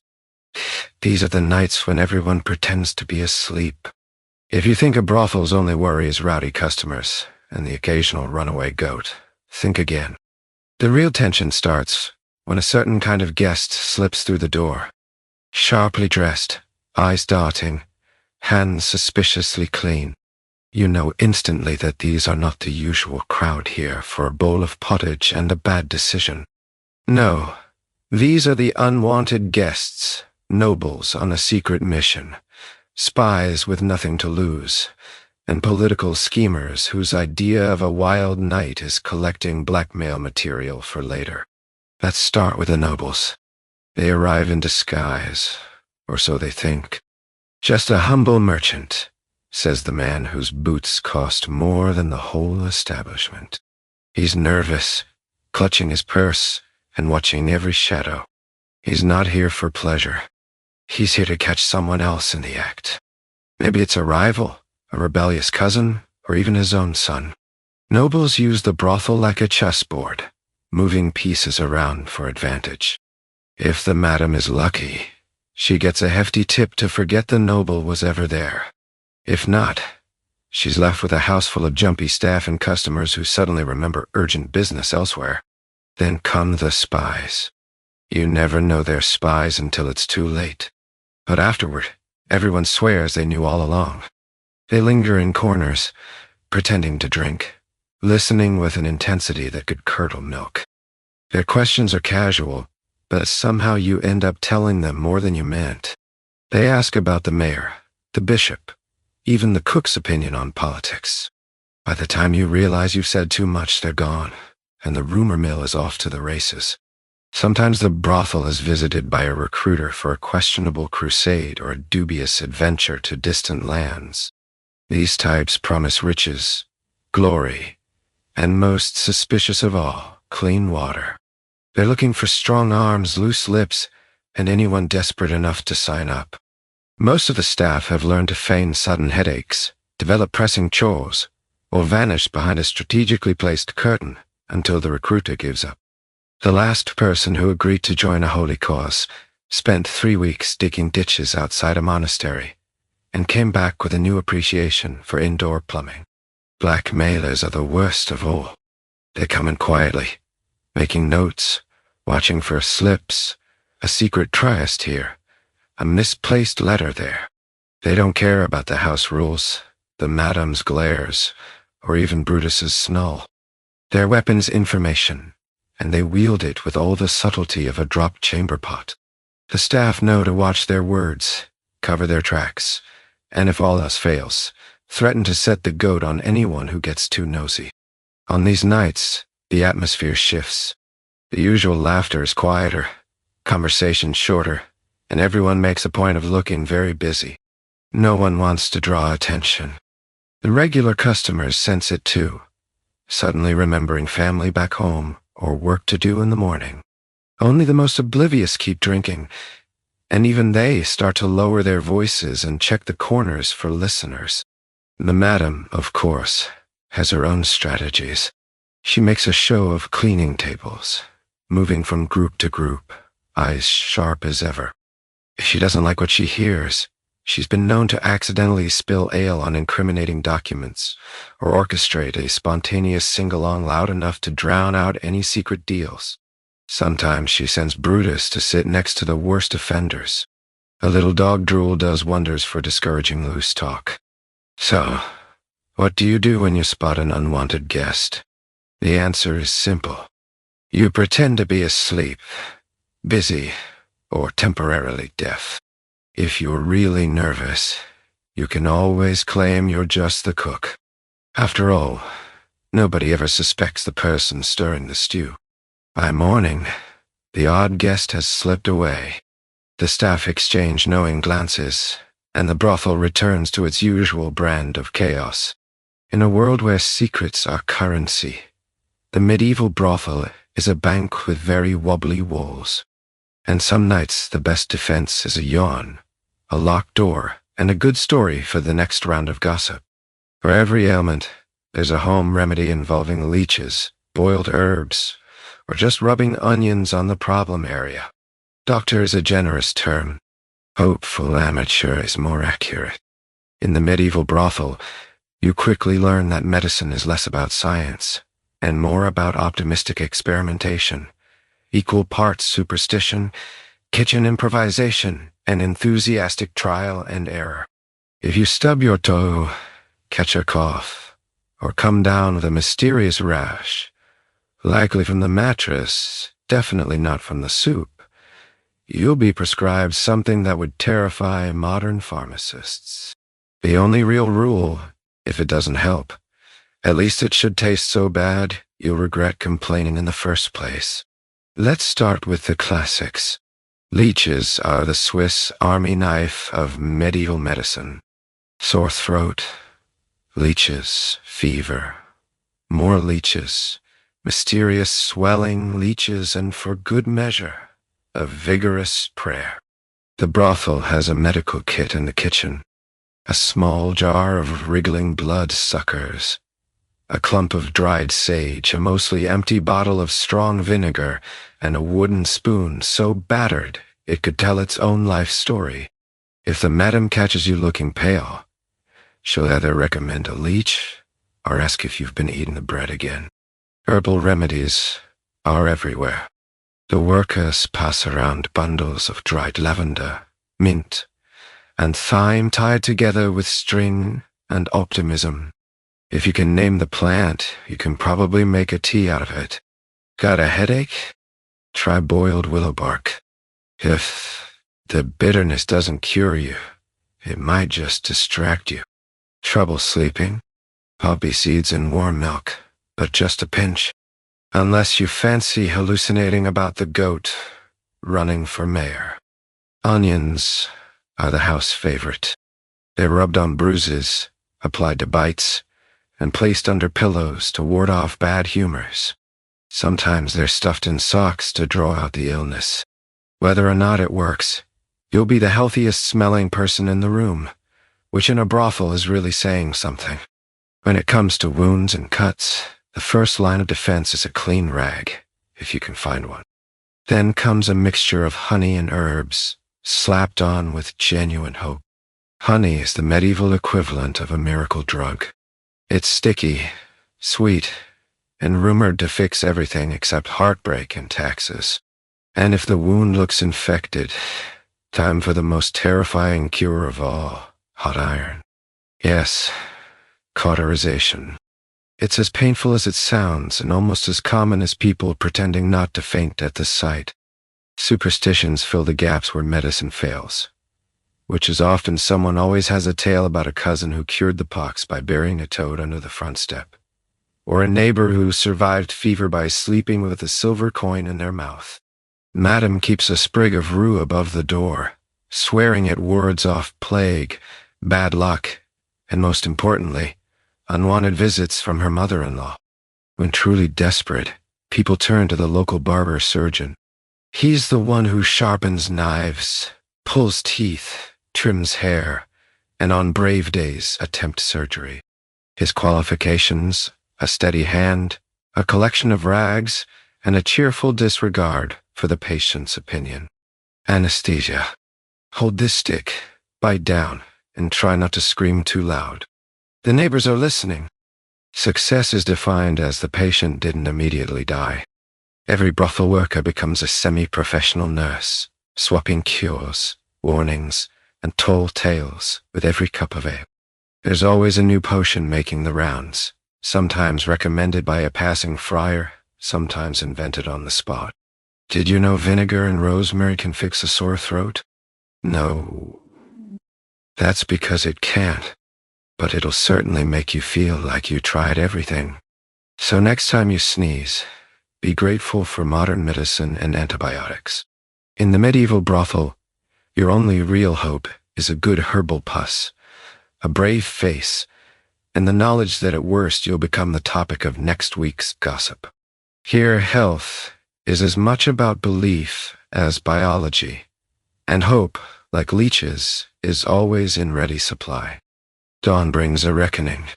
You count your coins, your bruises, and your remaining optimism. Most workers just hope the cook remembered to skim the rat out of the breakfast stew. Let's talk about the morning after, the time when reality staggers back into the brothel, and everyone surveys the battlefield. The oil lamps are guttering out. Brutus the dog is snoring in the warm ashes of the hearth, and the last drunken customer has finally stopped, declaring his undying love to a barmaid, and passed out with his head in an empty ale barrel. The shared room is a tapestry of tangled limbs, straw, and the sound of someone quietly regretting every life decision that led them here.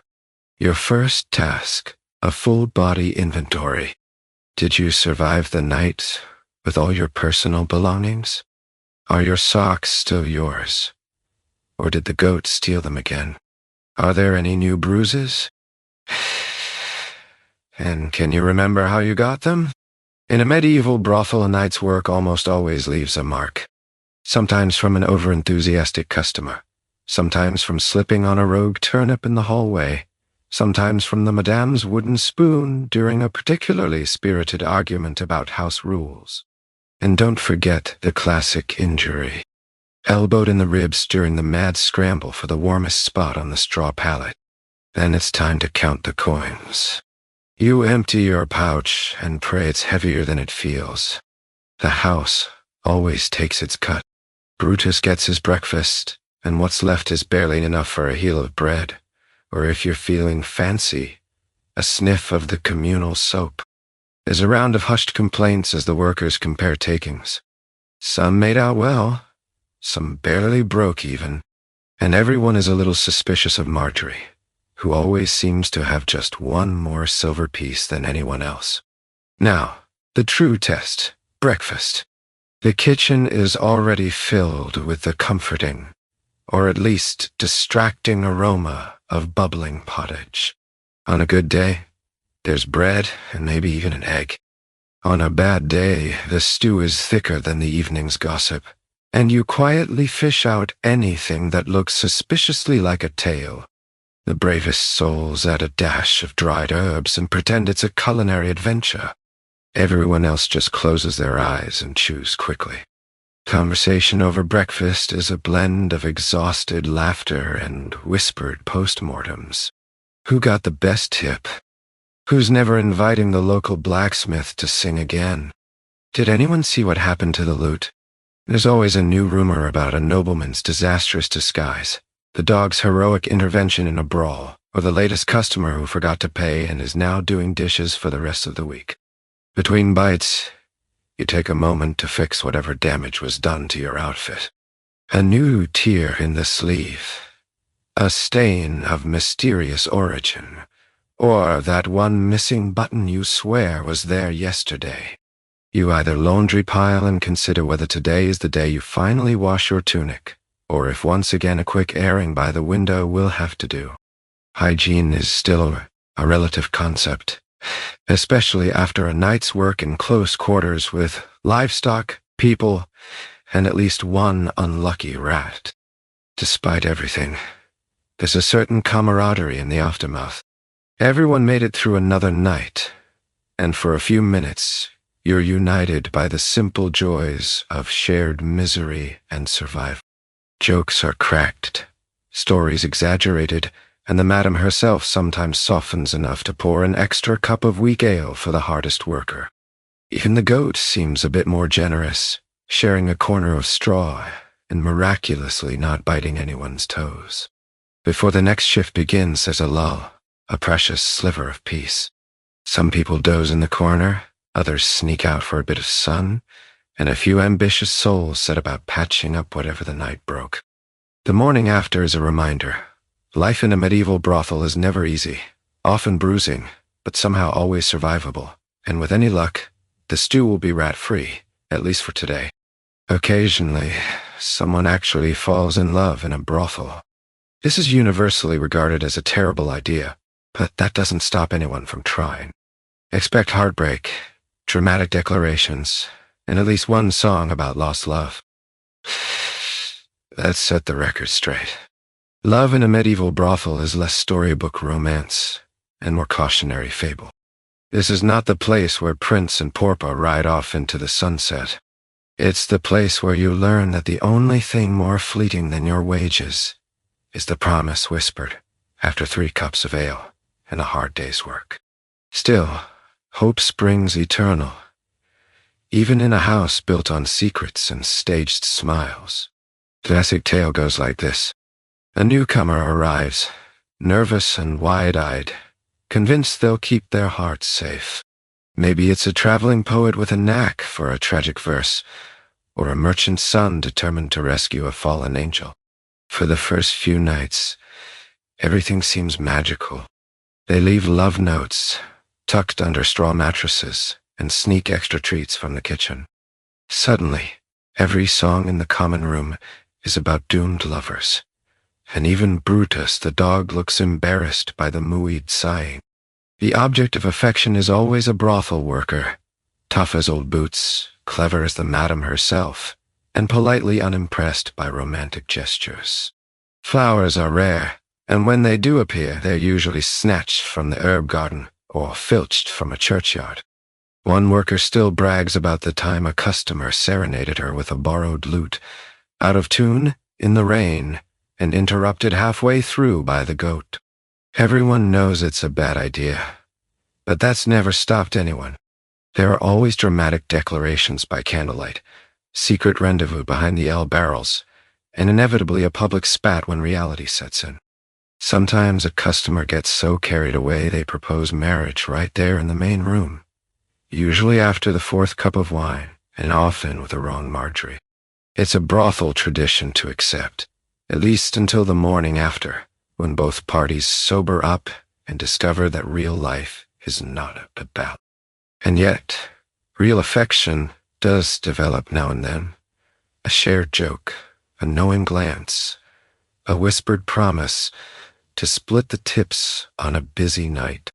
These quiet romances are less about destiny and more about survival. In a world where trust is as rare as clean laundry, a true companion is something to hold on to, even if only for a little while. Of course, there are heartbreaks. A customer leaves for another town, never to return. A worker tires of moonlight serenades and chases the next dream, or just someone with a better bread ration. The love songs shift from hope to heartbreak, and the communal sympathy is dispensed along with the morning's weak ale. More than one person has sworn off love forever, only to be caught blushing by the fire the very next week. The madam has her own views. She claims romance is bad for business. Nothing ruins the night's income like a jealous lover or a surprise proposal. She'll tell any dreamy-eyed worker. Love's a luxury. Darling, rent's not. But even she has been spotted softening during a particularly sappy song, or quietly arranging for a pair of sweethearts to share the good blanket just once. Occasionally, these brothel romances outlast the walls themselves. Few couples run away together, starting new lives in far-off towns, living on memories of stolen kisses and candlelit promises. Most, though, simply fade into the daily hum of life, fuel for gossip, inspiration for the next song, or just another chapter in the long, complicated love affair between hope and reality. So, if you're thinking about finding love in a medieval brothel, remember, it's complicated, it's messy, and it's rarely ever as it seems.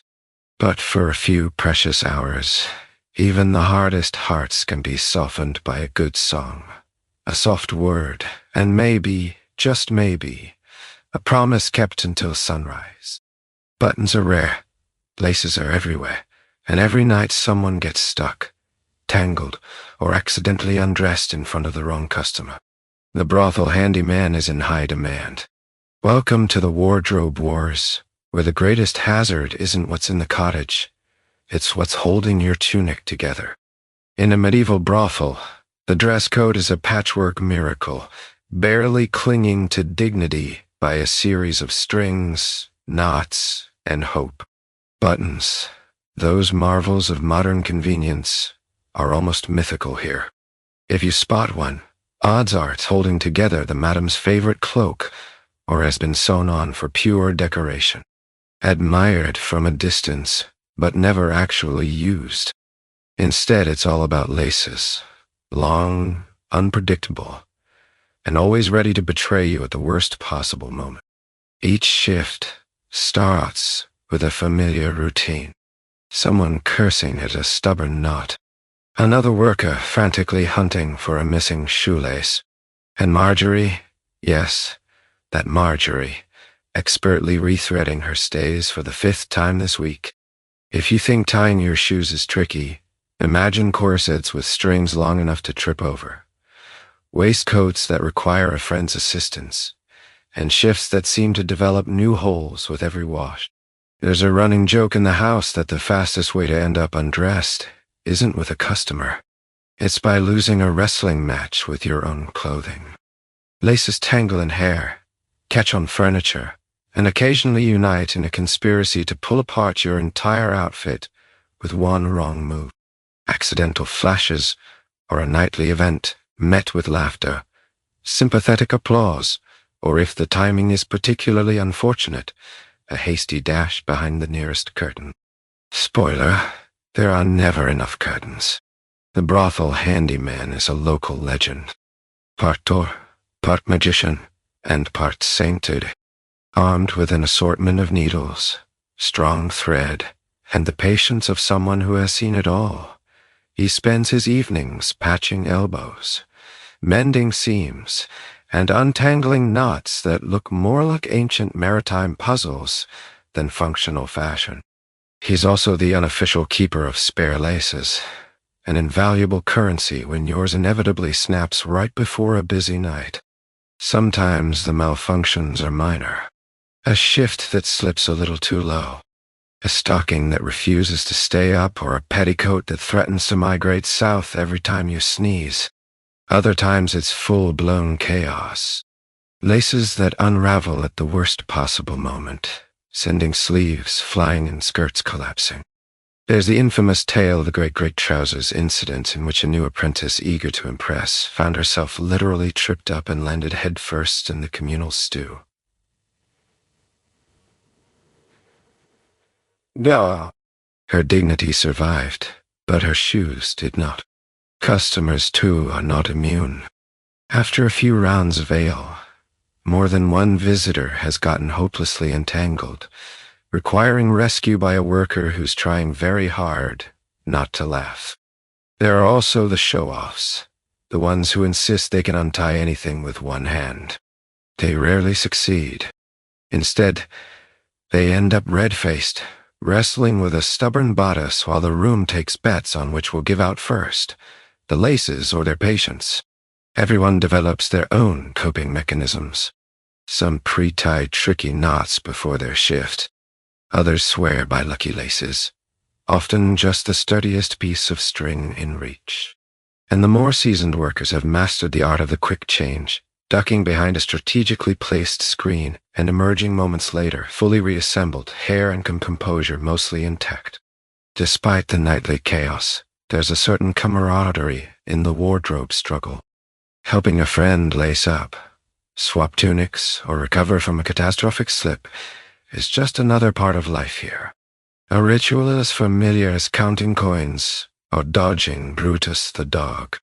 Laughter, eye rolls, and the occasional boast about having gone an entire week without a wardrobe malfunction are the bonds that hold the place together, even when the clothes don't. So, if you ever find yourself in a medieval brothel, remember, never underestimate a humble lace. Always befriend the handyman and know that modesty is optional, but a sense of humor is absolutely essential. Not everyone here is above a little side hustle. Keep an eye on your purse, your shoes, and your breakfast. If something goes missing, check under the dog. The medieval brothel is not a place for the naive or the trusting. It's a swirling mass of opportunity, desperation, and let's be honest, sticky fingers. The only thing more common than a bad case of the sniffles is the sudden disappearance of whatever you foolishly left unattended. Everyone has their angle in a house filled with low wages, high debts, and too many mouths to feed. A little creative redistribution of wealth is just part of the nightly routine.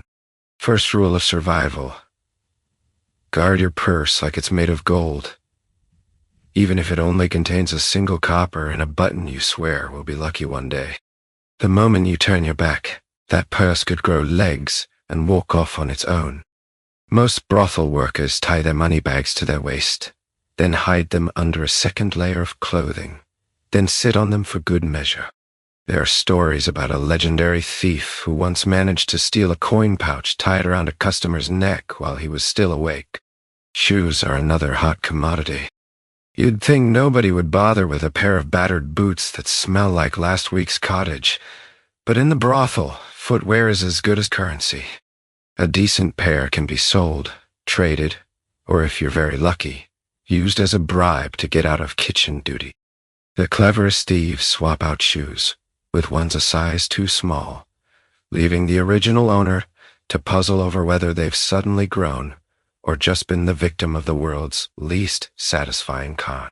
Breakfast, too, is never truly safe. That last crust of bread you stashed for later, gone. The bit of cheese you tucked behind the jug vanished. Even the heartiest eggs have been known to disappear between kitchen and table, spirited away by someone with nimble fingers and a desperate stomach. There's a running joke that if you ever find an extra piece of meat in your cottage, it's probably been stolen and returned twice before it got to you. The real art is knowing where to look when things go missing. Under the straw mattress, of course. Tucked inside a pillowcase, naturally. But if you're clever, you always check under Brutus the dog. The brothel's bouncer has a knack for sleeping on top of the most valuable loot. Whether it's a half-eaten sausage or a customer's missing sock, he doesn't care who owns it. If it's soft, tasty, or smells interesting, it's his. Now, of course, not all the thieves are professionals. Some are just hungry, desperate, or bored. There are small-time hustlers who trade stolen apples for gossip, and pickpockets who'd rather pinch a handkerchief than risk a real fight.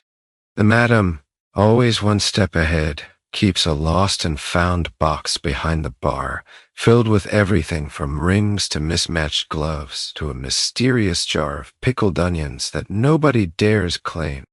When something important vanishes, there's a brothel-wide search. Part scavenger hunt, part blame game. Accusations fly, alliances form and dissolve, and the actual thief usually joins in the hunt just to keep suspicion off themselves. The seasoned workers know that the real trick isn't just not getting caught. It's not getting caught twice in one night. Repeat offenders are put on latrine duty or forced to tell the madame's least favorite bedtime story to Brutus, who listens intently and then falls asleep on their feet. Petty crime is woven into the fabric of brothel life. It's the source of countless arguments, inside jokes, and creative solutions. After all, if you can't find your breakfast, maybe you borrow someone else's. If your only clean shirt is missing, try the laundry pile. Just hope you don't grab something belonging to the cook. And when all else fails, shrug, laugh, and move on. In the end, what goes around comes around, usually in the form of someone else's missing sock. So, if you're new to medieval brothel, remember, trust no one, label everything, and always keep an eye on Brutus. Because in a house of thieves among thieves, the only true crime is leaving your breakfast unguarded. In the medieval brothel, animals serve as BW warmers, burglar alarms, and occasional emergency food. They're also remarkably opinionated about your singing voice. Let's be honest, when you imagine sharing a room in a brothel, your first worry probably isn't, will a goat eat my pillow? But here, in the ever-surprising world of medieval hospitality, animals are as much a part of brothel life as drafty windows and mysterious stains. The house is a bustling menagerie where dogs, cats, chickens, and of course, the infamous goat, are not so much guests as unruly four-legged staff members.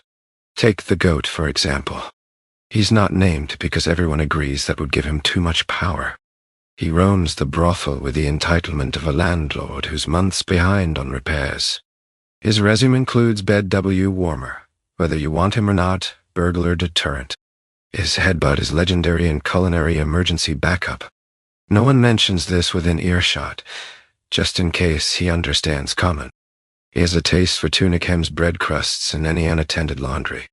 Leave your blanket on the floor, and it's his by midnight. Try to sing off key and you'll get a bleat so judgmental, it might as well come with a performance review. The chickens are next on the list of animal roommates. Technically, they're supposed to stay outside, but try explaining boundaries to a bird that survived 3 winters and a minor kitchen fire. They're the brothel's built-in alarm system, squawking at every unfamiliar footstep and occasionally launching themselves into bed to warm up.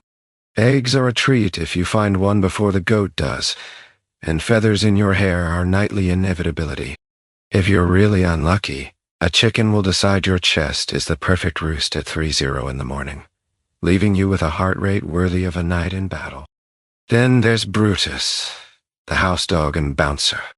As much a roommate as a bodyguard, Brutus picks his sleeping spot based on the prime real estate, wherever the floor is warmest or wherever someone just left food unattended. If he decides you're his favorite, you might get to share your straw mat with 120 pounds of drooling, snoring loyalty. Just hope he's not in one of his protective moods, or you'll be trapped until dawn, held hostage by a paw the size of a hammock. Don't forget the cats. Every brothel has at least one, often more, slinking in and out through windows, catching mice, and stealing the choicest scraps from the kitchen. They keep the rodent population down somewhat, and everyone quietly hopes the local priest won't notice them and start muttering about witches again. Cats are less judgmental than goats, but more selective. They'll only curl up with you if you've had a particularly bad day or if you're wearing something black. Animal roommates add a certain unpredictability to life. You learn to check your shoes for surprises. Guard your breakfast with one hand and never, ever leave anything edible within a goat's line of sight. Sometimes you're woken not by the dawn, but by a heated turf war between a rooster and a mouse, both of whom consider themselves senior staff. It's not exactly restful, but the house is never dull. On the upside, animals provide comfort. Their warmth is real on winter nights, their antics a source of endless entertainment, and their unconditional presence a strange kind of companionship in a world where trust is a precious commodity. The goat might chew your cloak, but he'll also chase off strangers. Brutus might steal your pillow, but he'll snarl at anyone who threatens you. The chickens might break the silence, but at least you'll never sleep through a fire. So if you're settling in for another unpredictable night, tuck your socks under your head, keep one eye on your breakfast, and remember, in the medieval brothel, your animal roommates aren't pets. They're survivors, comedians, and sometimes the best friends you never ask for. Just don't expect them to respect your privacy or your singing. After one night, you're already planning your escape, whether it's marriage to a customer, running off with the lute player, or just hiding in a barrel until spring. Every plan seems more plausible after a night here. Welcome to the morning after, when the cottage still tastes suspicious, the bruises are fresh, and you've spent another sleepless hour listening to the goat critique your snoring. Your priorities have shifted. You no longer dream of riches or romance. Just a quick exit with both shoes and your dignity intact. The urge to escape is as old as brothel life itself, and you'll soon discover that everyone here has at least one harebrained scheme brewing just under the surface. First up is the marriage strategy. Maybe you're hoping a wealthy customer will fall madly in love, blind to the lice, the questionable cuisine, and the fact that your best dress once belonged to 3 other people.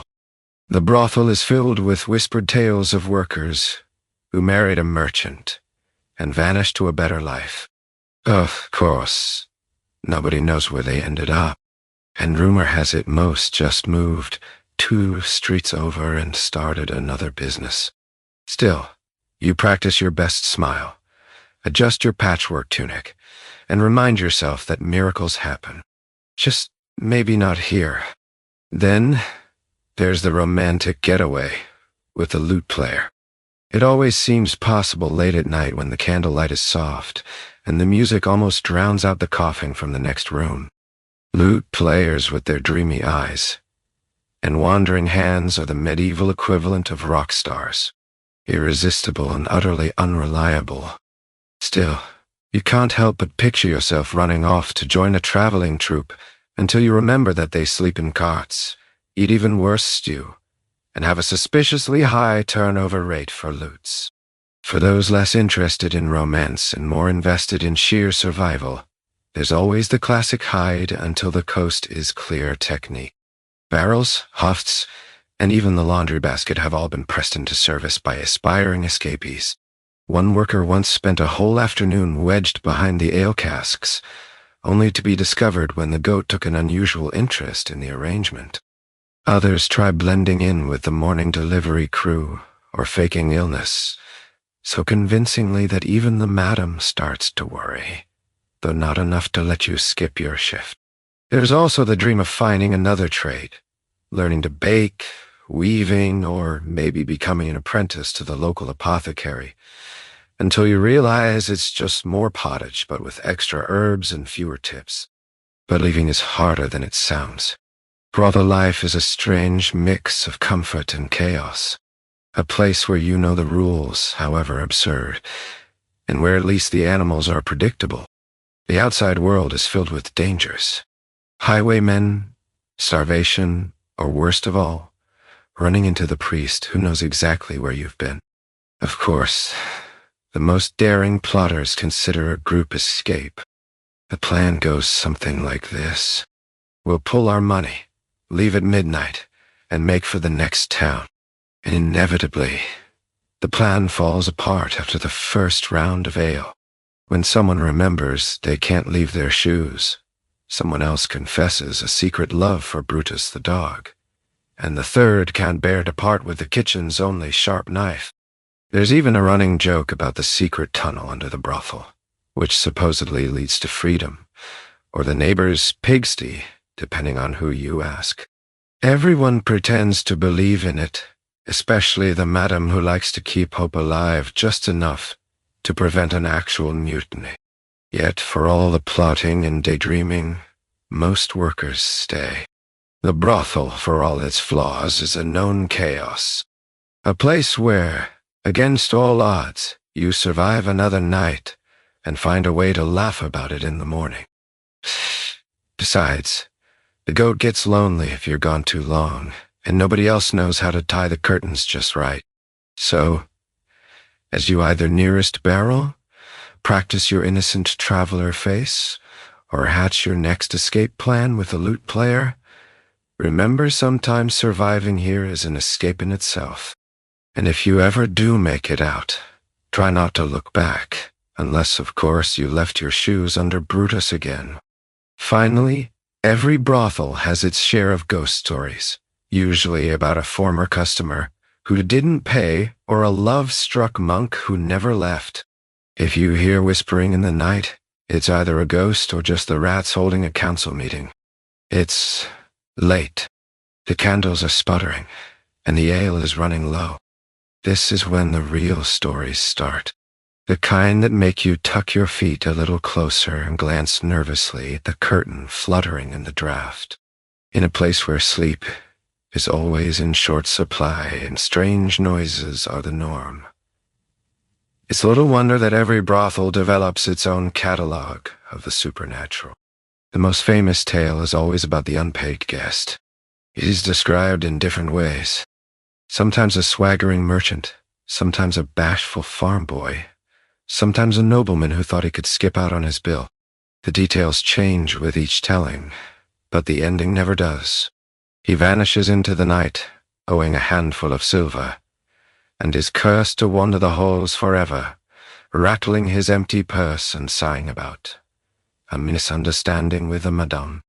Some say you can still hear the faint jingle of his coins on stormy nights, or spot a shadowy figure lurking near the chamber pot, forever searching for a lost boot. There's also the legend of the lover monk who visited for a bowl of stew and never left. The story goes that he fell so hopelessly in love with a worker named Marjorie. There's always a Marjorie. That he lingers still whispering prayers and sweet nothings from the dark corners. He's blamed for every unexplained draught, flickering candle, and missing loaf of bread. If you ever find your blanket tugged just as you're drifting off, it's probably not the goat this time. It's the lovesick ghost, making sure no one ever gets a full night's sleep. Other spirits are less sentimental.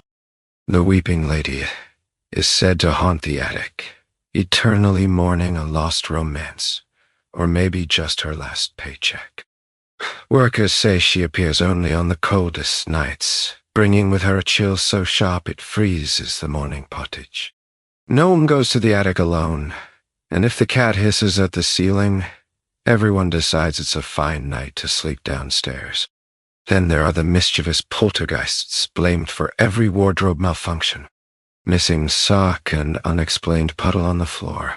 Some swear the spirits play tricks, switching shoes, moving coins, or hiding the key to the strong box just as the madam goes to count the night's takings. The cook claims her best ladle is cursed, always turning up in the strangest places, under the dog, wedged in a bed frame, or once in the stew itself. Not every haunting is scary. Some of the brothel's ghosts are just tales to explain away the more peculiar realities of brothel life. Mysterious stains, creaky floorboards, and the odd, persistent scent of turnips where there should be none. When the house gets too quiet, someone will tap on a wall or drop a coin just to keep up appearances, and maybe spook a newcomer for fun. Of course, the rats are real enough. They're not ghosts, just ambitious tenants who treat the brothel like their personal kingdom. If you hear whispering in the night, it might be the council of rats debating who gets the choicest crumbs, or plotting to overthrow Brutus as the true master of the house. In the morning, their tiny footprints across the flour prove that supernatural or not, something's always awake before you. Despite the chills and the late-night scares, the ghost stories are oddly comforting. They're part of the brothel's shared lore, a way to laugh off what can't be explained, bond over a good fright, and keep hope alive that if you stick around long enough, you too might become a legend. So, as you settle into your haunted bed, listening to the sounds of the old house creaking and the rats whispering about unionizing, just remember, every brothel has its ghosts. It's surviving the living that's the real trick.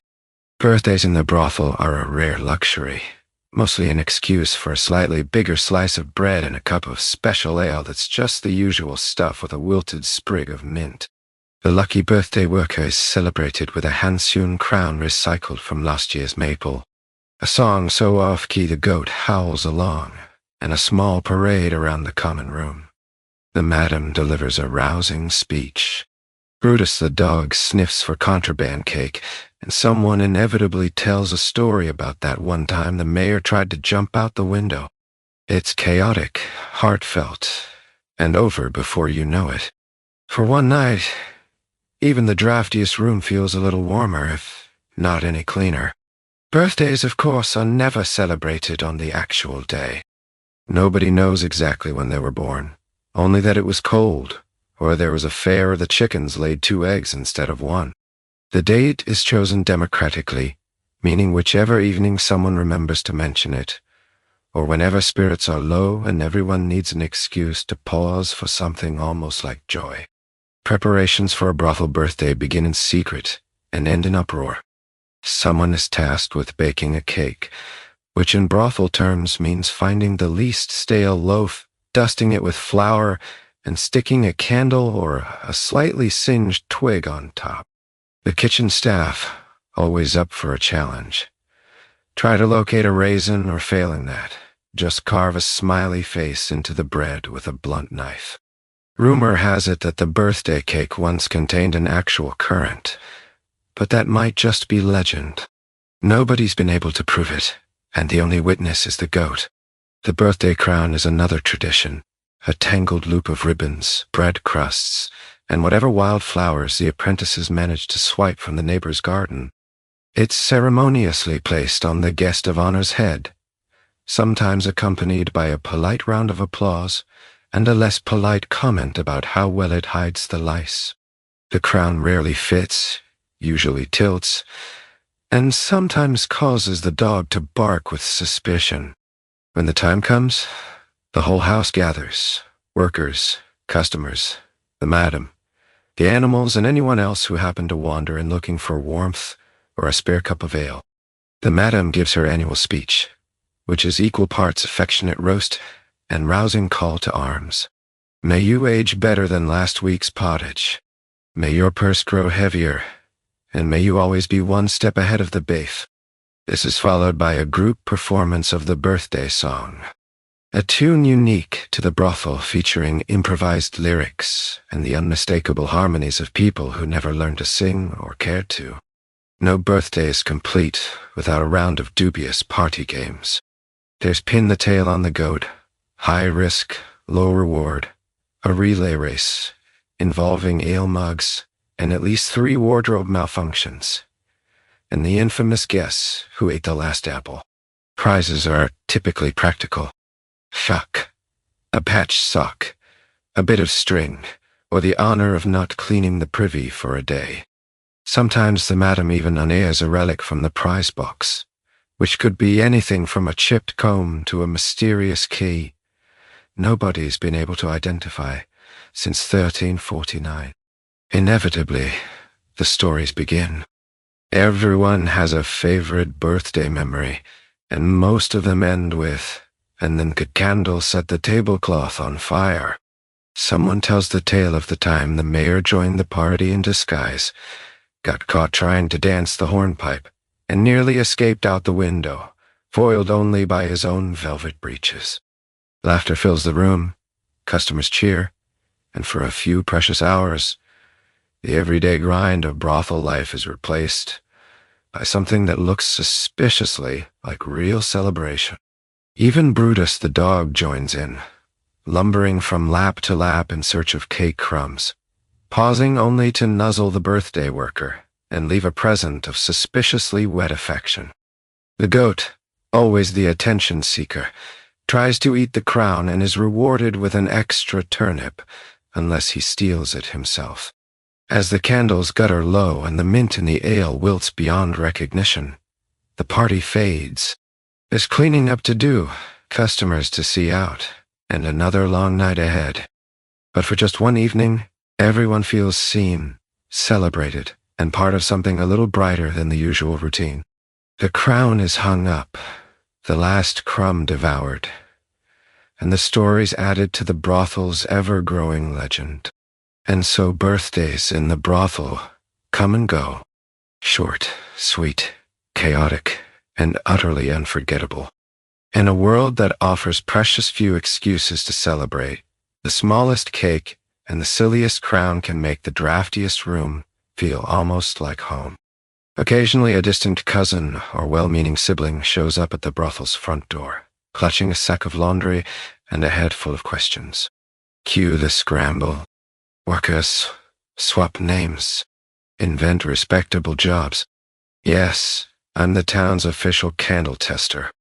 And pray the madam's glare doesn't scare off Aunt Agnes before she delivers the promised pie. The visit is a delicate dance of half-truths and nervous laughter, with everyone on their best behavior until the relatives leave or worse decide to stay for dinner. Afterward, the staff collapse in exhausted relief, counting their blessings that nobody asked to see the guest book. Let's set the scene. There's an extra clatter at the door, an unfamiliar knock, not the confident rap of a customer or the furtive tap of a town guard. No, this is the hesitant double tap of family. The kind that says, "I brought a pie," but really means, "I'm here to ask just enough questions to ruin your afternoon." The first to spot the relative raises the alarm. Whispers ripple through the house. Whose aunt is that? Quick, hide the dice. Somebody fetch a clean apron. No, the other clean apron. The transformation is instantaneous. One moment, the common room is a whirlwind of laughter and mild chaos. The next, it's a study in medieval respectability. The house's most notorious flirt is suddenly the assistant cook, and the loudest gambler becomes the night shift bookkeeper. Even Brutus, sensing the change in atmosphere, assumes his most dignified sprawl, all four legs arranged neatly, head high, until the aroma of pie reminds him of his true priorities. Meanwhile, the visiting relative is ushered inside with the reverence reserved for saints and tax collectors. She surveys the surroundings, eyes lingering on the patched curtains, and the suspiciously lively game of chess played with ale mugs and chicken bones. The introductions are a masterclass in improvisation. This is Marjorie. She's in charge of guest relations. And this is Will. He fixes things. Nobody specifies what things are, and Aunt Agnes wisely doesn't ask. Questions come next. Soft at first, then more pointed. "You seem busy, dear. Do you work long hours? Is that the same tunic I sent you last Easter? And why does the dog have his own bowl at the table? Answers are equally vague. Oh, the hours are steady. Yes, laundry day is tomorrow. Brutus is on a special diet. There's a silent shared hope that the pie, a little burnt on one edge, but a miracle nonetheless, will be enough to keep the conversation from straying into dangerous territory. Every now and then, a relative gets too comfortable and starts wandering. Suddenly, 3 workers are blocking the staircase. Drafty up there, we keep it closed. And someone is loudly describing the town's most recent market day disaster as a distraction. The guest book, a battered ledger stuffed with code names and doodles, is quietly spirited away to the kitchen under guard by both the madam and the goat just in case. Then comes dinner. If the relative stays, the tension ratchets up. Every mouthful of pottage is a gamble. Will they comment on the taste, the portion size, the goat eating from the serving bowl? Miraculously, most family members choose tact over honesty. After all, everyone knows that criticizing a host's pottage, even in a brothel, is a social faux purse too gray for words. Dessert, if there is any, is a careful affair. Maybe a wrinkled apple appears, or a cup of the house's special wine. The conversation turns to safe topics. Rather, distant cousins. How nice it is that everyone here seems so close. Meanwhile, under the table, notes are passed and feet are stepped on as workers silently debate who has to take Aunt Agnes on the tour of the garden. Read goat enclosure. The farewell is a performance unto itself. Heartfelt hugs, promises to visit soon, and a gentle nudge toward the door. Don't forget your pie tin. Give my regards to Uncle Ned. Once the door closes, the whole house breathes a collective sigh, equal parts relief and exhaustion. Later, when the relatives' footsteps fade, the brothel returns to normal. Laughter resumes. The chest pieces revert to their true function as drinking tokens, and the pieces are picked clean by Brutus and inevitably the goat. The stories will be retold for weeks. How Marjorie pretended to be the town's candle tester. How Will almost gave away the game with an offhand comment about the mayor's doublet. How Aunt Agnes asked why so many people here share the same last name. It's just a very common name, aren't? Family visits are always awkward, occasionally disastrous, and ultimately bonding in their own ridiculous way.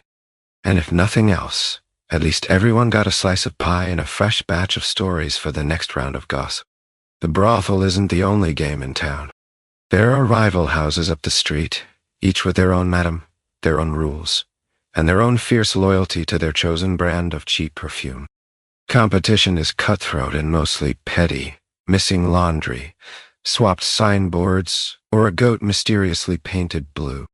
On festival days, the turf war spills into the open with rival workers trying to out-sing, out-dance, and out-insult each other, while the townsfolk place bets on who'll be first to start a food fight. Despite the drama, there's a twisted camaraderie.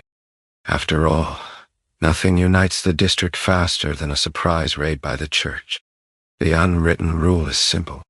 The market's not big enough for everyone to thrive, but it's just large enough to sustain an endless series of mildly inconvenient acts of sabotage. Your house might have the best stew or the softest drawer. Debatable, but next door claims to have the best service with a smile and fewer goats inside the bedrooms. Competition never truly sleeps, especially when coin purses are thin and rumors are thick as the town fog. Take the infamous signboard swap, for example. One foggy morning, our house woke up to find our battered wooden sign missing, replaced by a plank promising spiritual cleansing and honest fun. Ask for Sister Agnes. Meanwhile, 3 streets away, the rival house discovered their sign, now sporting a mustache, a questionable drawing, and hastily painted slogan. All chickens welcome. For days, confused customers wandered from door to door, unsure whether they'd find a night of pleasure or a sermon about repentance. Laundry is another front in this silent war. If your socks go missing, don't blame the goat. Check next door's washing line. Rival houses are notorious for borrowing undergarments, tunics, and especially the good aprons. Nothing sows discord faster than finding your best petticoat paraded past your own window, now sporting someone else's perfume and a suspicious patch where your name used to be. Petty pranks are the bread and butter of brothel rivalry. Once a rival sent over a basket of welcome apples, each one hollowed out and stuffed with pickled onions. Our reply was swift. We filled their privy with a sack of frogs and hung a banner reading, "For a riveting good time, visit next door." Even Brutus the dog got involved, sneaking across enemy lines to steal sausages during a rival's house feast, then returning home with a string of lins and the air of a conquering hero. The festival season, however, is when the rivalry reaches its dramatic peak. The streets become a stage for open competition with rival workers lining up on opposite sides. Armed with nothing but loud voices, questionable choreography, and slightly off-key instruments, the sing-off is legendary. Each side tries to drown the other out with bawdy ballads and boasts about the softness of their beds or the discretion of their staff. Dancing contests quickly devolve into comic pantomimes. Who can balance a bread roll on their head, who can juggle the most onions, or who can get the crowd laughing hardest at the rival house's expense. Of course, pranks escalate.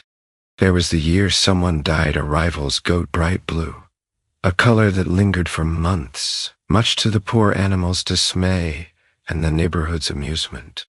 Another time, the water barrel out front was spiked with a concoction so sour. The entire block spent the next day thirstier than ever and blaming each other for the potion of doom. No one ever confesses to these misdeeds, but everyone suspects Marjorie from either house. Still, there's an odd sense of kinship amid all the sniping. The madams, for all their bluster, have been known to share a drink at the end of a particularly rowdy festival, comparing notes on stubborn customers and ungrateful goats. Rival workers swap stories behind the privies, and when the church comes marching down the street with fire and brimstone in hand, every feud is instantly forgotten. Suddenly, everyone is family, united by a shared goal, hiding the best customers, scrubbing suspicious stains, and pretending for one glorious hour that nobody has ever painted a goat. Because in the end, a turf war is just another part of the job. Petty pranks, stolen laundry, and the occasional food fight keep the boredom at bay. And while rivalries may smolder all year long, nothing forges bonds faster than surviving a crackdown together against the world, and always ready to plot the next blue goat. Every few months, a new apprentice arrives, wide-eyed and clutching their best and only tunic.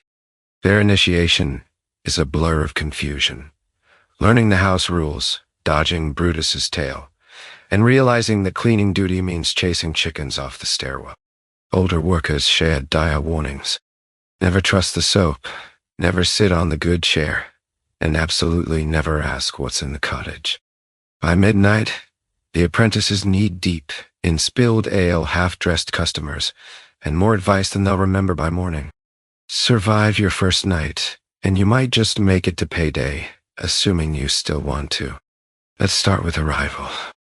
The apprentice is greeted with a chorus of dubious enthusiasm from the regulars and a suspicious sniff from Brutus, who seems to know when someone's new and nervous enough to drop their bread crusts.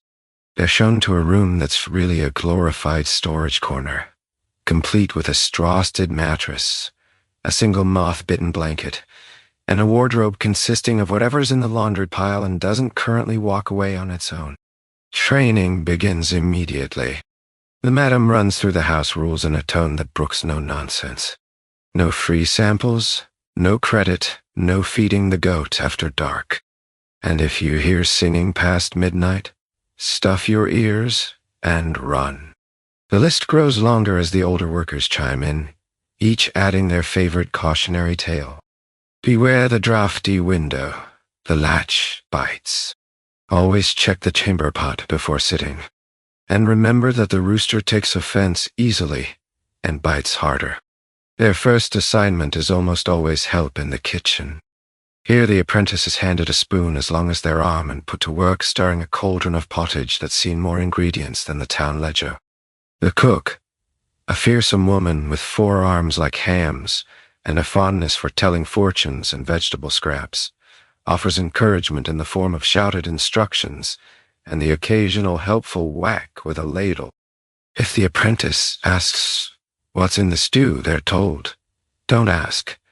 Just keep stirring." The evening crowd starts to trickle in. The apprentice is dispatched to deliver mugs of weak ale to tables full of customers who eye them like a new horse at market, curiously, but with no intention of paying more for the upgrade. They learn the hard way that serving drinks is shorthand for dodging spilled ale, unsolicited advice, and hands that wander further than the conversation. Brutus, the house dog and bouncer, test the new recruit's nerves by planting himself squarely in the busiest hallway and refusing to move unless bribed with sausage. The apprentice, clutching a mug and a prayer, must negotiate passage without losing either. If they pass this test, they're rewarded with a slobbery paw print on their tunic. Consider it a badge of honor. It's not long before the real chaos hits.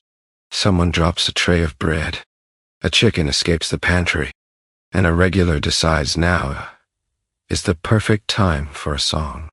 Despite the no singing after midnight rule, the apprentice finds themselves wrangling livestock, mopping up suspicious puddles, and fielding questions from guests who insist their room should come with less noise and more curtains. The older workers shout encouragement and occasionally duck behind the apprentice to avoid a particularly rowdy patron. Midnight arrives in a blur of exhaustion, confusion, and stray feathers.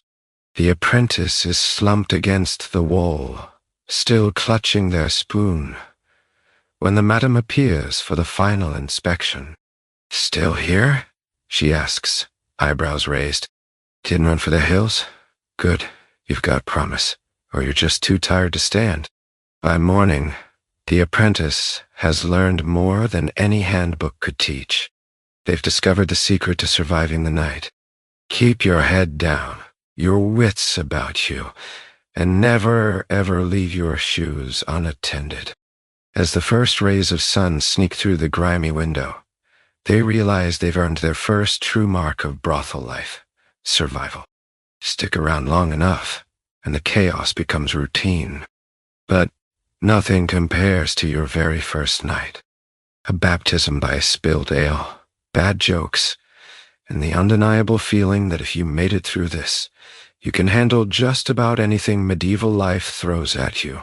When a medieval storm blows in, the brothel transforms into a ship caught in rough seas, buckets under every leak, rushes swept aside by muddy boots, and the unmistakable sound of the goat demanding higher ground. Candle flames gutter in the draught. The fire sputters and everyone's clothes acquire a fresh layer of damp. The madam leads a midnight campaign of mop-wielding and window barricading while Brutus sulks in the driest corner and the chickens roost on the bedposts. Spirits are kept afloat with strong ale, and even stronger jokes. Because in a house where privacy is a myth and sleep is a rumor, you learn to weather every storm together. It starts with the wind, howling through the crooked alleyways and rattling the shutters with enough force to make even the bravest customer consider spending the night at church instead. The first fat drops of rain hammer the roof tiles, some intact, some only hanging on out of habit, then find every possible crack, crevice, and conveniently forgotten hole. It's a brothel tradition. The moment the thunder rolls, someone shouts, "Bucket Brigade," and half the staff race to claim the driest spots, while the other half dash about catching leaks in anything that can hold water, and some things that can't. Within minutes, The floor rushes are floating, and the front hall becomes a treacherous obstacle course of slippery straw, discarded boots, and highly mobile chickens fleeing the rising tide. Customers attempt to help, but mostly succeed in tracking more mud indoors, transforming the entrance into a sort of medieval slip and slide. Anyone foolish enough to complain about damp conditions is handed a broom and invited to discover the joys of sweeping water uphill. Lighting becomes a group project. The storm sucks the warmth out of the hearth, so the madam orders every available lantern and tallow candle pressed into service. The effect is atmospheric. If your idea of atmosphere is shadows that jump at every flicker, the perpetual smell of singed wicks, and the occasional candle snuffed out by an especially ambitious drip from the ceiling, the main room glows with an uneven, uncertain light, perfect for swapping ghost stories and accusations about who left the window open. Brutus the Mastiff, unflappable in most crises, is reduced to a sullen heap, firmly wedged behind a stack of firewood and refusing to budge even for the promise of leftover stew. The goat, on the other hand, sees disaster as opportunity and immediately scales the furniture, taking up residence on the highest bed available. He surveys the chaos below with all the smugness of a king safe on his throne, occasionally rewarding the staff with a mournful bleat if his bedding gets damp. Upstairs, sleeping arrangements turn into a full contact sport. Everyone wants the driest, least drafty spot, which inevitably leads to negotiation, barter, and outright bribery. A coveted place near the hearth might cost you tomorrow's breakfast, a rare bit of soap, or the promise to take the next turn on bucket duty. Privacy is non-existent. Anyone with dry socks by morning is automatically suspected of foul play or unnatural luck. Outside, the wind whistles through cracks in the walls, lending a haunting harmony to the night soundtrack of dripping, splashing, and the endless clatter of the madam's mop against the flagstones. She directs her crew like a general, barking orders, doling out towels, and dispatching anyone who dares to linger near the ale keg for motivation. Under her watchful eye, the brothel doesn't just survive the storm. It embraces it, turning adversity into something almost festive. As the hours drag on, and the thunder shakes the windows, spirits are lifted by communal suffering and a steady flow of stories. Some true, most improved in the retelling. Someone inevitably proposes a toast to dry feet and warm beds, and the whole house roars with laughter, well aware that neither is likely tonight. By dawn, the storm is just a memory. The floors are a little cleaner, and everyone's earned the right to grumble about the weather for at least a week, because in the medieval brothel, storms are simply part of life's great lottery. Equal parts inconvenience, entertainment, and proof that no matter how wild things get inside, you weather it all together.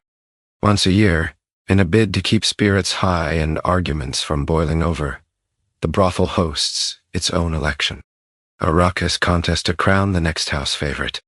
Candidates campaign shamelessly, offering extra bread at breakfast, telling the best ghost stories, or bribing voters with promises of soap privileges and a turn in the good bed. Ballots are cast, mostly honest. Debates are heated, and the goat is always a wild card candidate. The winner gets bragging rights, a hand-me-down tiara, and the dubious honor of organizing next month's laundry schedule. It's democracy. Medieval style, messy, loud, and just like everything else in the brothel. More fun if you don't take it too seriously. Election season starts as soon as the leaves turn or someone gets bored, whichever comes first. There's no set calendar, just a consensus that it's time for a distraction from the day-to-day grind of pottage, patchwork, repairs, and the latest outbreak of the sniffles. The madame claims it builds camaraderie. Skeptics say it's just a way to see who can survive a week of non-stop flattery and mudslinging. Either way, the house perks up the moment someone pins last year's faded sash on the wall. and announces their candidacy. Candidates emerge from every corner. Some expected, others wildly optimistic. There's always the reigning champion, desperate for a second term, mainly to avoid laundry duty, and the underdog who's determined to win with nothing but wit, charm, and a secret stash of dried apples for bribery. Occasionally, an ambitious apprentice throws their hat in the ring, only to discover too late that popularity contests require both a thick skin and an even thicker portfolio of funny stories. Campaigning is, as you'd expect, pure medieval spectacle. One candidate might wake up early to fetch fresh rushes for everyone's bedding, then spend the day reminding you who did it. Another hosts impromptu debates in the common room, grilling opponents about their stance on stew ingredients, curfew times, and whether the rooster should be allowed to sleep inside. Handbills are out of the question. Paper is too expensive, so each hopeful instead announces their promises at full volume, preferably when the madam is within earshot. Bribery is practically required. Promises fly thick and fast. Vote for me, and I'll sneak you the best bit of cheese. Or my administration guarantees 2 extra minutes with a communal comb. Soap is the gold standard of electoral currency. One candidate wants sealed victory with a rare, unscented bar. Some offer up their rarest privilege, a night without bucket duty, or the right to first pick from the lost and found box. Even Brutus the Mastiff gets courted with bones and belly scratches, though his vote is easily swayed by whoever smells most like stew. Debates are lively, occasionally descending into farce. One year, the goat was nominated as a joke and ended up coming second thanks to a suspiciously organized farm animal block. There was a brief attempt to introduce a debate moderator until the cat, sensing chaos, curled up on the ballots and refused to move. Policies are debated how to keep the bathwater clean, whether singing after midnight should be banned, and who's responsible for the mysterious stains on the parlor curtains. Ballots are scraps of anything handy, torn cloth, old receipts, even a particularly sturdy bit of crust. Voting is theoretically anonymous, though everyone knows who wrote Marjorie for president and chicken scratch. The counting is done with great ceremony and even greater confusion, usually interrupted by a customer demanding a refill or a sudden rainstorm that soaks the ballot box. In case of a tie, a runoff is decided by the most medieval of all methods, arm wrestling, dice, or if things get desperate, a sing-off judged by the goat. When the dust settles, the new house favorite is crowned with a slightly dented tiara, given a standing ovation, and immediately beset by a request for favors, complaints about the stew, and urgent petitions regarding the mattress rotation schedule. The celebration is loud, chaotic, and full of the kind of laughter that makes you forget for a moment about tomorrow's chores. In the end, nothing changes too much except the laundry schedule and maybe, just maybe, the sense that for all its madness, the brothel is one very democratic sort of disaster. At least until next year's election when the goat runs again, promising hay for all,